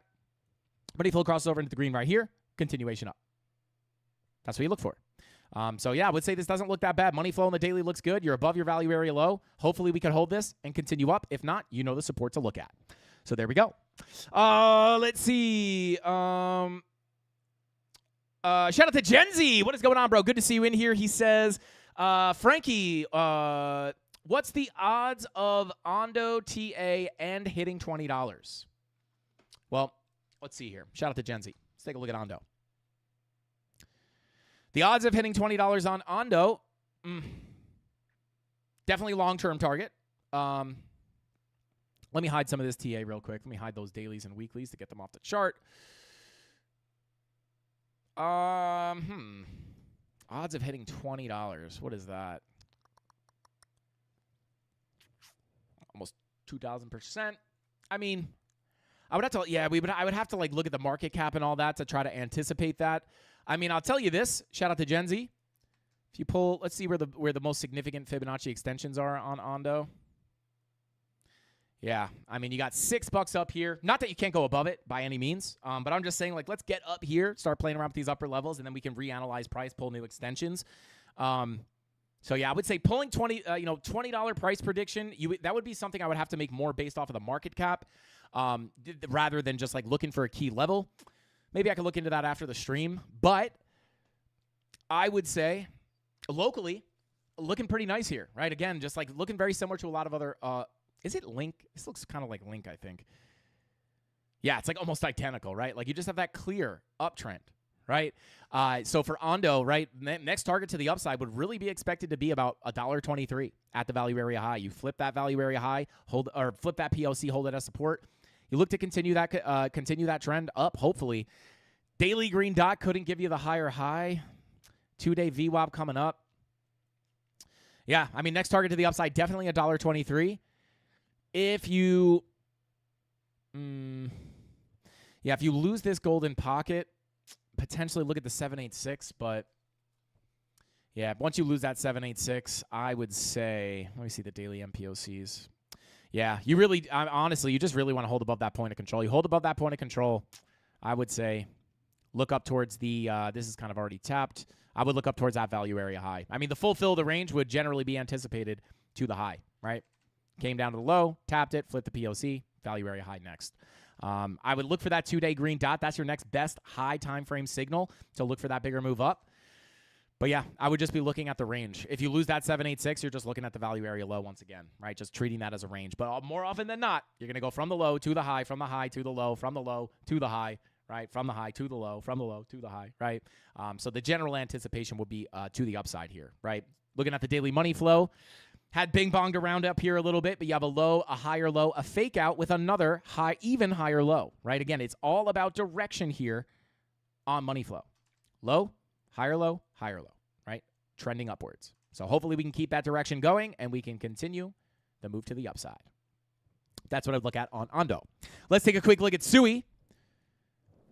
It's not our SUI chart. There it is. Okay, let's take a look here. Let me pull this anchored VWAP from the higher low. Okay. So we have the daily MPOCs up here. Let me just see if we have any new daily naked points of controls on SUI. Just went down the wrong pipe. Sorry about that, guys. Oh my God. I just almost threw up on stream. Good Lord. That's foamy. This is foamy. I didn't like that. Oh my God. All right. Continuing on. All right. We're back. Sorry about that. All right. Let's see here. Bada boom. All right. Let me just grab another day. Whoops. Let me just grab another daily MPOC here. And we're going to drag it right here. Bada boom. Not too shabby. And let me actually. Yeah. You have two anchored VWAPs here. One from the low, one from the higher low. The higher low one has been held. This would be like your more aggressive anchored VWAP. So, to hold the uptrend, I'd like to hold this upper anchored VWAP sitting at about 347. Let me hide the MPOCs real quick. Yeah, we're just tapping this. We can't break above this golden pocket. I mean, very simple. If this, then that. Get above this golden pocket. Value area high 786. Very high probability of coming up there once you get above the golden pocket. Because once you break above the golden pocket, the next place for price to likely go is going to be the 786. Once you hold the POC, the next place for price to go is the value area high, right? So two reasons to be looked to get pulled up to that level. But this golden pocket has really given us a hard time, to be honest. But I'm going to take that off because I think we know it's there. Let me pull my fib from the higher low to the higher high. Yeah, I mean, I would say if you lose the POC, you would hope to bounce off this fib. But within the profile, if you could hold on top of that POC, I would look for a push into the value area high. If you lose it, you really want to hold this anchored VWAP closer to about 350. This whole zone between about, call it 356 and 338. And then once you lose that, I'm probably looking closer down towards this value area low. Ideally, though, you just want to continue holding that uptrend. I wouldn't mind coming into that fib, reclaiming POC, and then going up. Remember, the POC acts as a magnet for price, so you can bing-bong around on that POC a little bit. But the general idea is to hold those higher lows and continue up. We could even try pulling if we come on down to a lower time frame. And never mind. It's not really a clear. Actually, let's see. If we take the new Lux Algo volume profile regression channel, which is super dope. It's like a curved volume profile. Not a curved, a trending volume profile. I don't even know how they do this, guys. This is like Lux Algo is just like, I don't know. They're just like breaking the laws of physics here with this indicator. But, well, whoops. Come on. So this is basically just a volume profile, but more of a trend volume profile. It's actually pretty awesome, to be quite honest with you. So, yeah, you have your little value area here, right? Value area low, deviate, go back to the POC, deviate below the range, back to the POC, flip the POC, up to the high. This is, guys, when I looked at this indicator, it broke my brain. Deviate above the high, back into the POC, lose the POC, back to the low, right? So, yeah, I would say I would say hold that POC. You could potentially go fill that back up to the value area high, bounce off the POC, flip it here, go to the macro POC, get into the trending volume profile, into the trend line POC, into the value area high, which is confluent with your value area high. So yeah, POC is your biggest level of support. If you lose that, I would be looking down towards the golden pocket 786 zone. Lose that. I'm just looking at the overall volume profile. You have a lot of support down here. So even if you did have to come back down, potentially look for a move up. But those are the levels I'd be looking at on SUI. 453 at the value area high as your major target. And then after that, to be quite honest, not much above you until the high at 536. Not too shabby. Let's see. Shout out to Vegas Claw. Said Hallmark got candles. Exclusive Frankie's Plastic Obsession scent. Shout out to Vegas Claw. Oh, it smells just like Mrs. Candles. The sweet smell of plastic manufacturing. Anyway, let's see. Shout out to Saad. I hope I didn't mess up your name, but we did actually already look at Solana. If you scrub back, we covered Solana in detail for you. So just scrub back a little bit, and you will see that. Let's see. Bada boom, bada bing. Yeah, shout out to Adriano Miller says, I got to wait for price action to break to the upside for me to think it's legit. Yeah, I feel that way on some altcoins. Some altcoins are just look stronger than others. But I would agree, even, let's see here. I mean, I don't know, even Ethereum, right? I like that we've broken above this weekly level here. This is like a big level we wanted to get above. It was very close to our value area low, but it was also like the previous weekly high. Or the last weekly high that we had, like the last weekly horizontal level that we had. We wanted to break above that. I would like a retest of, if we do. I can't promise that we're going to get that retest, but this is a nice push up. We just got to make sure on a retest that we hold a lot of these key levels, and that would be like a confirmation that we have broken out, retested, and things can continue to put in higher lows and higher highs. We could explode to the upside from here, but yeah. A lot of things have broken pretty good levels.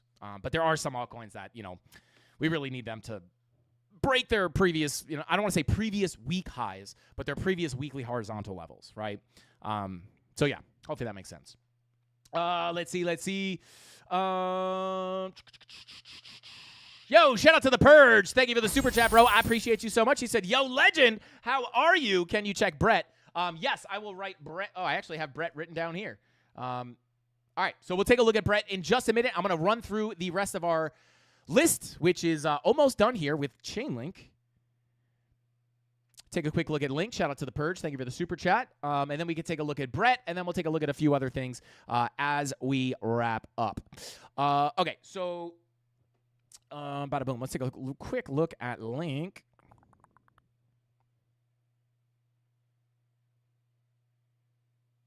Am I blind?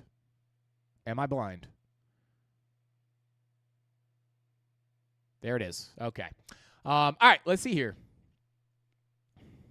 So, yeah, we actually pulled up Chainlink briefly before, just kind of talking about,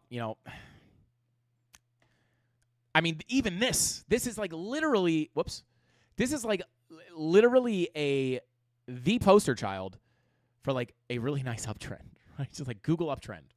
It's like, they're not always this clean, right? This is just low, high, higher, low, higher, high, higher, low, higher, high, higher, low, higher, high, potentially. So pretty uptrend there. Holding that golden pocket. We were looking at this, I guess on Monday was when we pulled that fib, or no, we probably pulled that fib on the 12th. Finally got that pullback. This was our key support zone, looking at the golden pocket 786 POC confluence. And look where we're getting the bounce from, right from that golden pocket. If we come back down, I would like to hold, right? Just looking at this as a general trend line. You do have nice confluence here. I mean, you could bounce off the golden pocket. That would honestly be ideal. See us shoot up towards about 1869. Flip that to support. Could open up the door to $20.68. If we come back down, you do have some kind of confluence here on your trend line, 786. You could test that POC 786 confluence, and that could be another area to put in a nice higher low. So I would say, this is really your key level of support. I wouldn't say breaking this means you're going to zero, right? You could still potentially put in a bounce here at the daily/golden pocket, but ideally you would like to hold, the golden pocket, if not the 786. Lose the POC. It's just when you lose the POC, it's just based off the volume profiles. I don't love it as much, right? Because sure, you could bounce off this golden pocket, It's like you get stuck under the POC. You have an opportunity to go down to the low. It just becomes a little bit more difficult. So I prefer to hold the golden pocket, if not the 786/trend line. We'd like to hold that nicely. So, yeah, that's what I would be looking at on Chainlink. Taking a look at the Market Cipher Bs. Yeah, take a look at Market Cipher B. We got the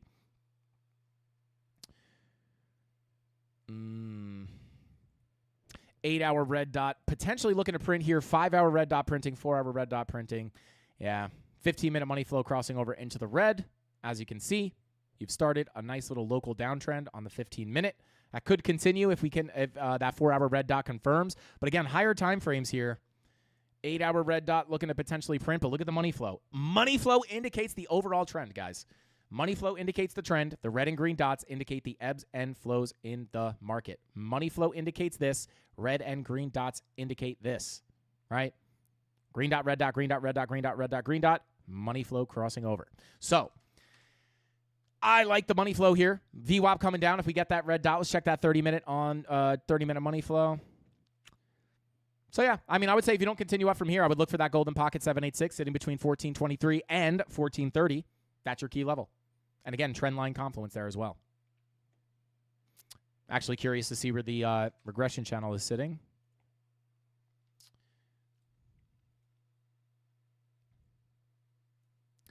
Bada boom. Where are we at? Where are we at? I keep doing that. Put it on the POC here. Bada boom. Just so I can mark out the value area a little bit better. Yeah, I don't know. I kind of like the bounce off the golden pocket, honestly. Because if we come down here, you're kind of really losing. Yeah, it's still a valid level, but I like that bounce off the golden pocket, to be quite honest. So we'll see what happens. But generally, even just based off the volume profiles, you're above that. As long as you remain above the POC, you're looking up towards that weekly next target, 1869, value area high, 2068. There we go. All right, let's continue on. Bada boom.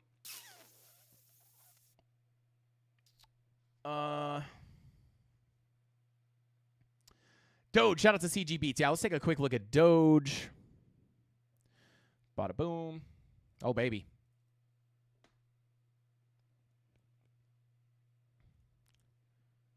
So for Doge, yeah, I'm going to stick with my plan here on Dogecoin. So, grand scheme of things, right? We've bounced off the value. We've gotten above that value area low. Let me just hide these fibs just to clean things up. Bada boom.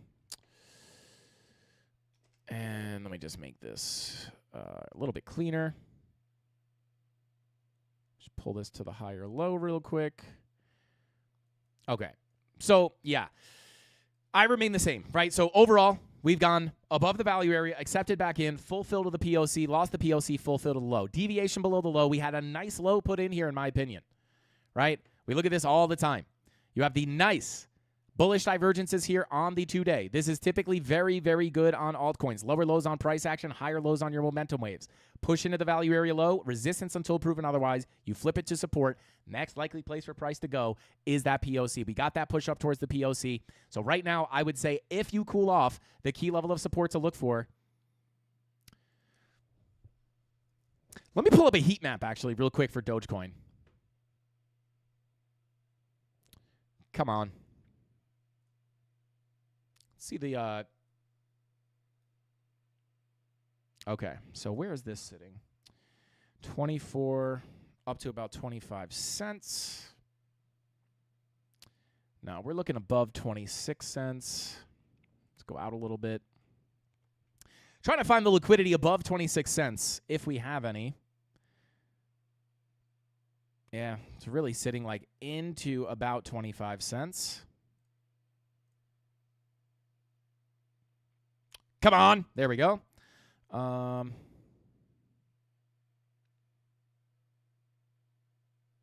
to pull up an even a 3-month time frame potentially. Okay, this might be. Yeah, I mean, you have a liquidity sitting at about 25-ish cents. Which is interesting because there's no real Let's pull up a 1 hour. Yeah. So I actually wouldn't hate. I wouldn't hate this, right? So pulling up the heat map one more time. You guys can see here. You know, I could probably even look at it on the lower time frame now that I think about it. But if you look here, right, the big, thick part of the liquidity does sit at about 25 cents. So if we just mark that off.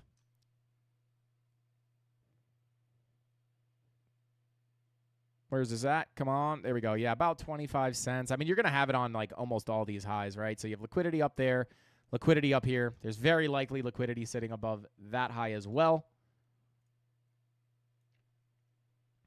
Yeah, I don't know. You have key resistance ahead. And also, another thing to pay attention to here is that you actually did technically front run the POC. So that POC is going to act as like a super magnet for price.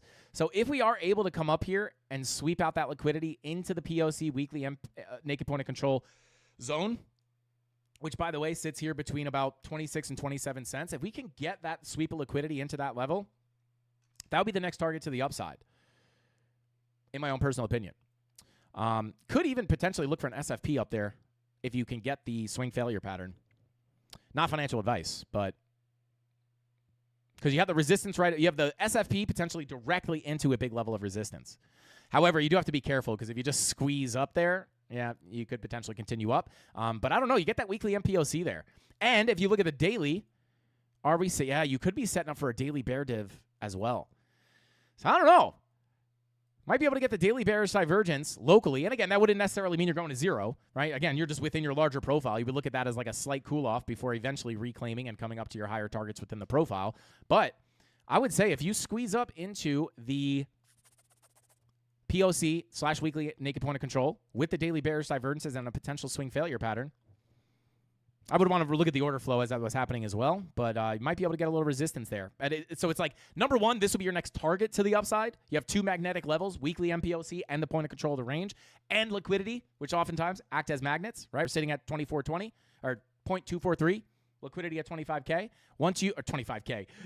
Don't just at 25K, guys. We're all rich. If you do squeeze up there, right, those liquidations, you want to remember that that liquidity, once you start sweeping the shorts out, right, it's going to add that buy pressure into the market, potentially pushing you into that resistance, completing your bearish divergence for a potential pullback. That's just something I would pay attention to. But overall, I would say, like, we talk about this almost every day on the altcoins. Like, 2-day bull divs into key levels of support are very, very, very nice to see for our big continuations to the upside. We had it back here last time we had our big correction, right? This was on August 5th. Remember August 5th dump? This was the last time, just like back here. All the DMs, all the text messages I get, oh my God, is this the bear market? Should I sell? Happened here. The last time it happened was right here. What happened at this bottom? We got the 2-day bullish divergences. We had higher lows. Lower lows on price, higher lows on our momentum waves. That was the bottom. We wiggled around and eventually came back into the range and sent it to the upside. Here, oh my God, is it the bear market? 2-day bull divs, money flow comes up. And that's the daily, actually. We want to look at the 2-day, right? 2-day, well, daily too, but the 2-day is the same thing, right? But the 2-day is a higher time frame, so it's a little bit more significant, right? Lower lows, higher lows, money flow crosses into the green, big move up. Is it the bear market? No. Bullish signals, push up. Bullish divergences at the low. Is it the bull market? No. Look at the money flow coming to the upside. If we get that 2-day money flow crossover, you could continue through the rest of that range. Almost the exact same situation that we saw back here. Not only on the chart, right? Not only here did we hold key levels of support. Bada boom, right? We lost the 786, reclaimed it. That's important, right? Look at this on a weekly time frame. It only had a couple weekly candle closures down there, a little bit sketchy. But key level of support down here. We also had MPOCs down there as well, right? You put the higher low in and the higher, potentially the higher high. Same thing down here. What did we hold? Well, we bounced off the POC of the range right here, and we also hit the 786, right? For a higher low and a higher high. Are we about to do the same thing? Not only technically is this very similar with the bull divs, the retracements into areas where you would look for higher lows, but also sentiment-wise. So many people were asking me if this was the bear market. Boom, next move to the upside. Same thing here. The sentiment was almost exactly the same on these both of these lows. So yeah, just something to think about. So I would feel generally bullish here on Dogecoin, to be honest. If we retrace down, biggest level to watch between 20 and 18 cents. 786 anchored VWAP golden pocket. I wouldn't mind cooling off there to put in a higher low and a higher high. Again, just trying and attempting to hold those higher lows. So come on down to a more tangible time frame. You know, it wouldn't be the worst thing in the world if we pulled back down to this level, right? Maybe you come up first and then down, and then boom. Something like that wouldn't be out of the cards, in my opinion. Lose the 786, value area low is the next key level to the downside.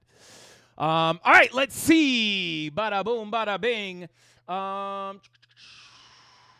Yeah, shout out to Lasers. Says at some point we're never gonna return. Might as well stack, folks. Shout out to Lasers. Yeah, I mean, listen. As far as the long-term bags, like I said, I never panic sold any of my bags on the last dump, right? You know, you have to have a long-term outlook, accumulate projects you believe in, and yeah, I mean, like I even said on Ethereum, no one is. I mean, I don't even think anyone's really that bullish on Ethereum right now, but like we said all the way back here, it's like, guys, no one's gonna be excited about Ethereum. Like, no one wants to buy Ethereum down here. I literally have said this verbatim. No one wants to buy Ethereum down here. They're not gonna want to buy it because right now they're thinking, oh, it'll pull back. Right, but if it doesn't pull back, they're not going to want to buy it until it's like, oh my God, this thing is, oh my God, it's going to have its day one time, right? And then that's the time where people are going to get excited. No one gets excited when they should be. Everyone is scared, saying it's a scam, it's going to zero. Will Ethereum go to zero? Maybe. But I've been in that camp before and faded Ethereum because it's high gas fees, etc. Oh my God, it's so bad. There's so much better stuff out there. I'm not going to buy this. It's never going to rip. And sure enough, boom, right? And yeah, I mean, you got the ETFs and everything. There's just like so many reasons why like Ethereum is very likely not going to be going to zero, at least this cycle, in my opinion. Right, I could be wrong, but that's just what I think. So yeah, let's see. Let's see. Bada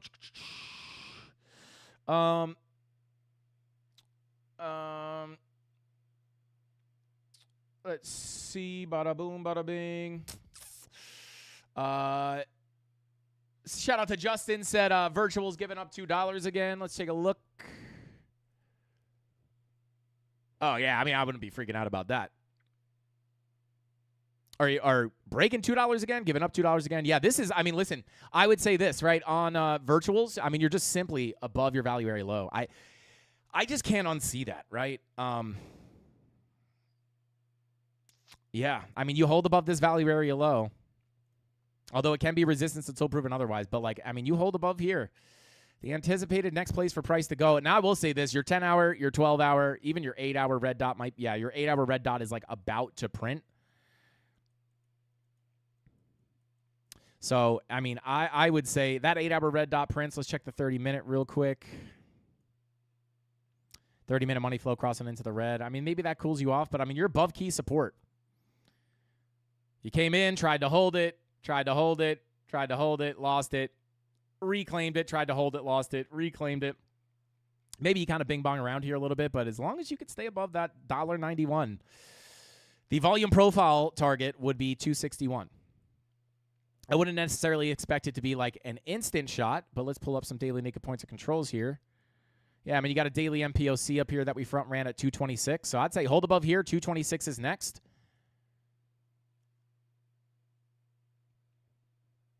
Yeah, I mean, you hit the weekly MPOC, got the correction, and now you're just reclaiming. I'm going to get rid of this because that's tapped. Let's see.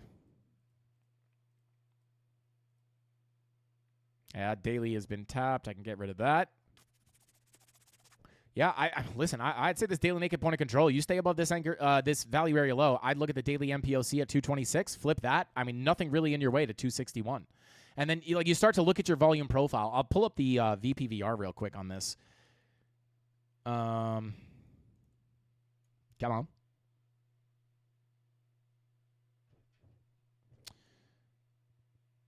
Got to bring in those previous candles. Come on. Yeah, just to get a little bigger view on the volume here.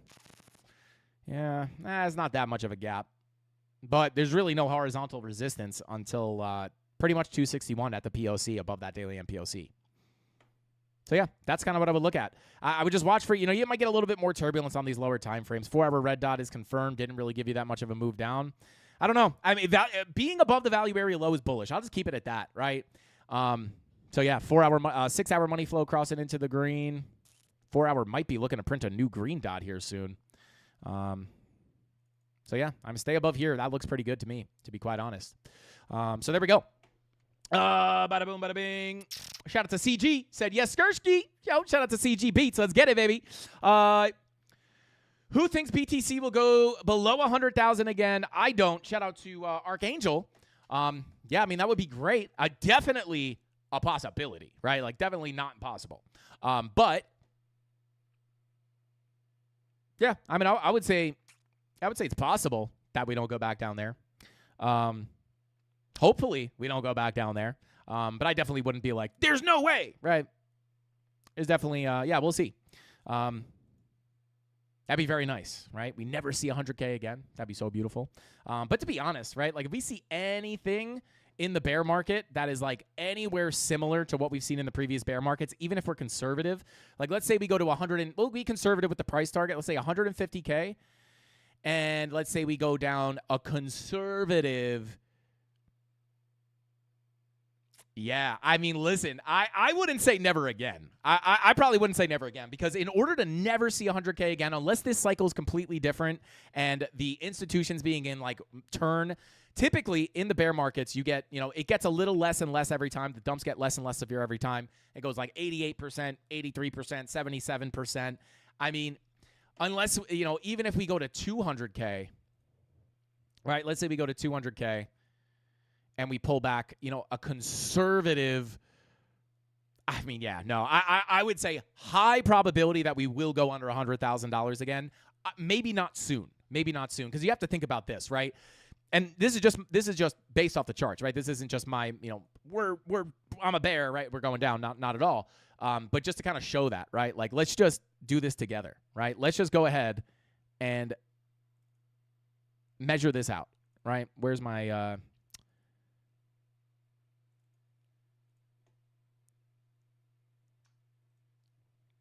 Okay, so this is the 2018 bear market, 84%. 2021 bear market, 77%. Right? Back here, bit of a different animal, but that one was 86%. Right? So they do get less severe over time. 86%, 84%, 77%. Right? Even if we cut that in, like, even if we say we only go down 50%, which, based on these numbers, we would probably go down a little deeper than that. But let's say we go to 200K. Right? And let's say we go down even 70%, right? That brings you to 60K, right? Which would make sense because then you would be retesting the previous all-time high, which is pretty much what we did here, right? We hit 20K, we come down, we come back up, you go into the bear market, back to retest below 20K, right? Obviously, it was a wick to 20K, you dump down to about 15K. Right? Retest the all-time high, bullish divergences, move back up. Let's say you rip to 200K, cool off, and I would say 70% is pretty generous, right? Yeah, I would say like maybe, and even if it's less than that, right? Like let's say we only pull back 60%, you're at 80K, right? If we pull back to 100K, that would only be a 50% correction. That's a much, much smaller pullback from 200K than, any of these other bear markets. But again, we have institutional money now, so who knows, right? We don't know how it's going to play out. But my guess would be it'd probably be somewhere similar to the difference in the percentages here, right? So I would say maybe you go down 72%, right? Still getting you below 100K. But yeah, hopefully we don't have to see 100K this cycle. Let's just send this thing up to higher prices. And again, that number will change if we go up to, if we see some crazy number, which I'm not in the camp of, at least as of right now. Maybe we went up to like 500,000 this cycle, which I'm not calling for. And then you go down, 72%, then you're never going back below 100K. But again, we'll have to see what happens. I don't think we're going to 500K, but if we get up to 200K, 150K, things look really good, and it looks like we can make it to 500K, I'll make my decision then, right? So yeah, be careful with those crazy, crazy price predictions as price goes parabolic, guys. Same thing happened in 2021. We start creeping up to 60, 70K. Everyone's saying 100, 500K. I'll never forget this last cycle. I forget what the article was. I should probably try to find it. I think it was JP Morgan. I don't know. There was some big institution that was calling for $500,000 Bitcoin that cycle, and I'm just like, what? And it just goes to show, like, we didn't even get to 100, right? So just be aware. It gets crazy in the bull market, and although it's fun looking at those super high prices, I'm happy to call for those higher prices, but I got to get up higher to assess the price action to see if there's a reason to call for it. If there's a reason to call for it, I will. If it's not on the chart, I'm going to stick to the TA every single time because it's been right so far. So with all that being said, guys, thank you all for tuning in. I appreciate every single one of you guys for tuning in and hanging out with us here on the live stream. Definitely under 100K next. Yeah, I'd like 100,800 tested. We start losing 100K. I wouldn't say the bull market's over, but, then we got to look down toward 97. It would just be such a long road. We want that big parabolic bull run. We want the massive move to the upside to happen fast, right? Even alt season. Alt season is a small window of time in the bull market for the parabolic gains, right? It's not a long period of time. It's so when it goes, we want it to really start going. When the bull market is screaming, it's going to feel like the bull market. You're going to know what's happening, right? But yeah, shout out to the Candle Mafia. Thank you guys so much for being here. I appreciate every single one of you guys. Don't forget to drop a like on the live stream if you appreciate this free content. It's free education showing you how to make money trading Bitcoin, whether price goes up or down. So yeah, shout out to Tony Roaz in the chat. Shout out to Satoshi Glakamoto. Shout out to Donnie Freeman. What is going on, bro? Shout out to Perry. Shout out to Cuz I Can Bump It, or Koozie Can, as I like to call him. Shout out to Winbella. Shout out to Mike Bennett, Curtis Reese, Benjamin Calls, Archangel, and all the mods. Show them some love in the chat, guys. I'll see you here tomorrow. Same place, same time, 5:45 p.m. Eastern Standard Time, right here on the Frank Candles YouTube channel. That's all I got. Hasta pasta. Frankie Candles out. Bing bong!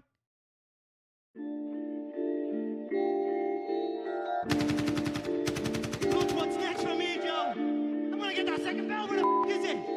They should have had them 2 bells ready. Space shine for me. Yeah. Head up in the clouds, dog, they saying I look stressed. I've been feeling down, pray to God that I'm up next. Remember when she blew me off, that's why I can't text. Now she call me petty, but I swear I can't forget. This ain't a test. Now they saying that I ball like Jerry West. Coming back for what is mine, can't take no less. I said go and take a shot, so I need your best. And stop the threats, don't know what is in me. I don't got time, I'm not giving the energy. Too many people around me, I'm finicky. I do not mess with you, dog, you're not kidding me. You don't got way too close. I've been up at the top now, so they all wait for the landslide. I seen too many people that switched up, whose man's high. Through it all, I stay the same, I swear to God, I can't lie. Been down so damn low that I came up for my life. They talk way too much on the internet, it's not real life. I swear my fam waiting, I can't lose, and I'm still right. Still right, I swear that I'm working them up till like midnight. It's real life, I got a time and I'm coming to get mine. In time, I cannot lose and I'm coming right inside. I'm in my, yeah.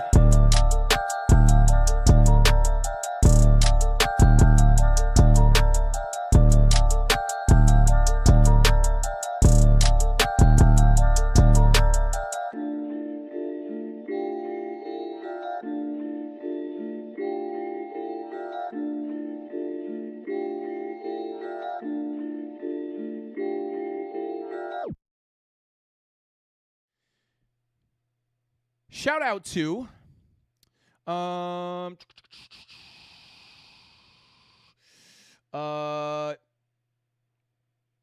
who asked for it?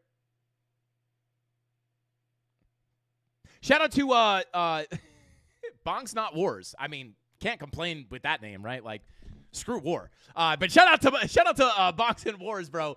He said, who knows the song name? That is called Get Mine by, I want to say, J like the alphabet, I think is his name. It also, hang on one second. Get Mine. No. I'm going to find this live for you right now, bro. Get Mine. What is this guy's name? Cannon? It's called Get Mine. Oh, we're frozen now. Why are we frozen? I don't know if you guys can still hear me. Okay, you can still hear me. It's called Get Mine. I don't know who sings it. It's called Get Mine. I wish I knew who it was. It's either like J like the alphabet, Cannon, and I think that's it. It's either one of those two. But yeah, it's called Get Mine. Maybe YouTube it. You'll be able to find it. But yeah, I just saw that randomly. I figured I'd answer the question. And with all that being said, that's all I got. I'll see you guys tomorrow. And shout out to Gen Z. I will be streaming tomorrow. I am traveling tomorrow, but I will be streaming. I'm leaving after the stream. I'm just going to have to do the giveaways a little bit earlier. So I will see you guys tomorrow. Same place, same time, 5:45 p.m. Eastern Standard Time. Hopefully Bitcoin can keep going up. But if not, you guys have the key levels of support. That's all I got. Hasta pasta. Frankie Candles out. Bing bong!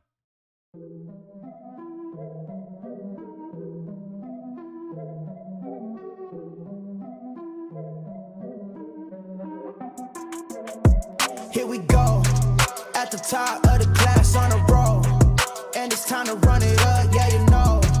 Maxed out, put the pedal to the floor, ayy. On the road, here we go, yeah we winning by a landslide. Never see me coming, I'm a landmine. Yeah, I ain't taking orders in command like. Yeah, you about to see me on demand like. You know on demand.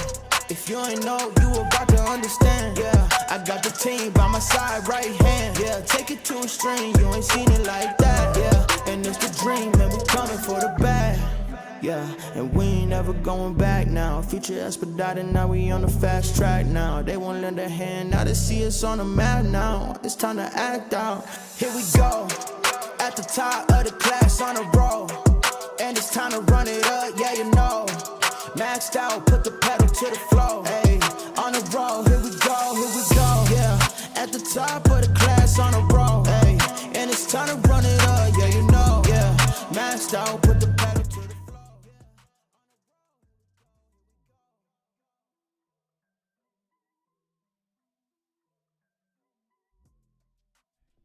Hang on, guys. I'm sorry. I was way off. Absolutely way off. That is not the name of the song. Tony D says it's called Head in the Clouds by Vic Sage. I can't believe I was that far off.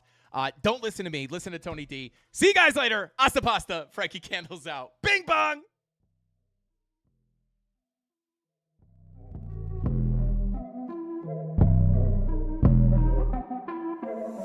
Here we go, at the top of the class on a roll. And it's time to run it up, yeah you know. Maxed out, put the pedal to the floor. Hey, on the roll, here we go, here we go.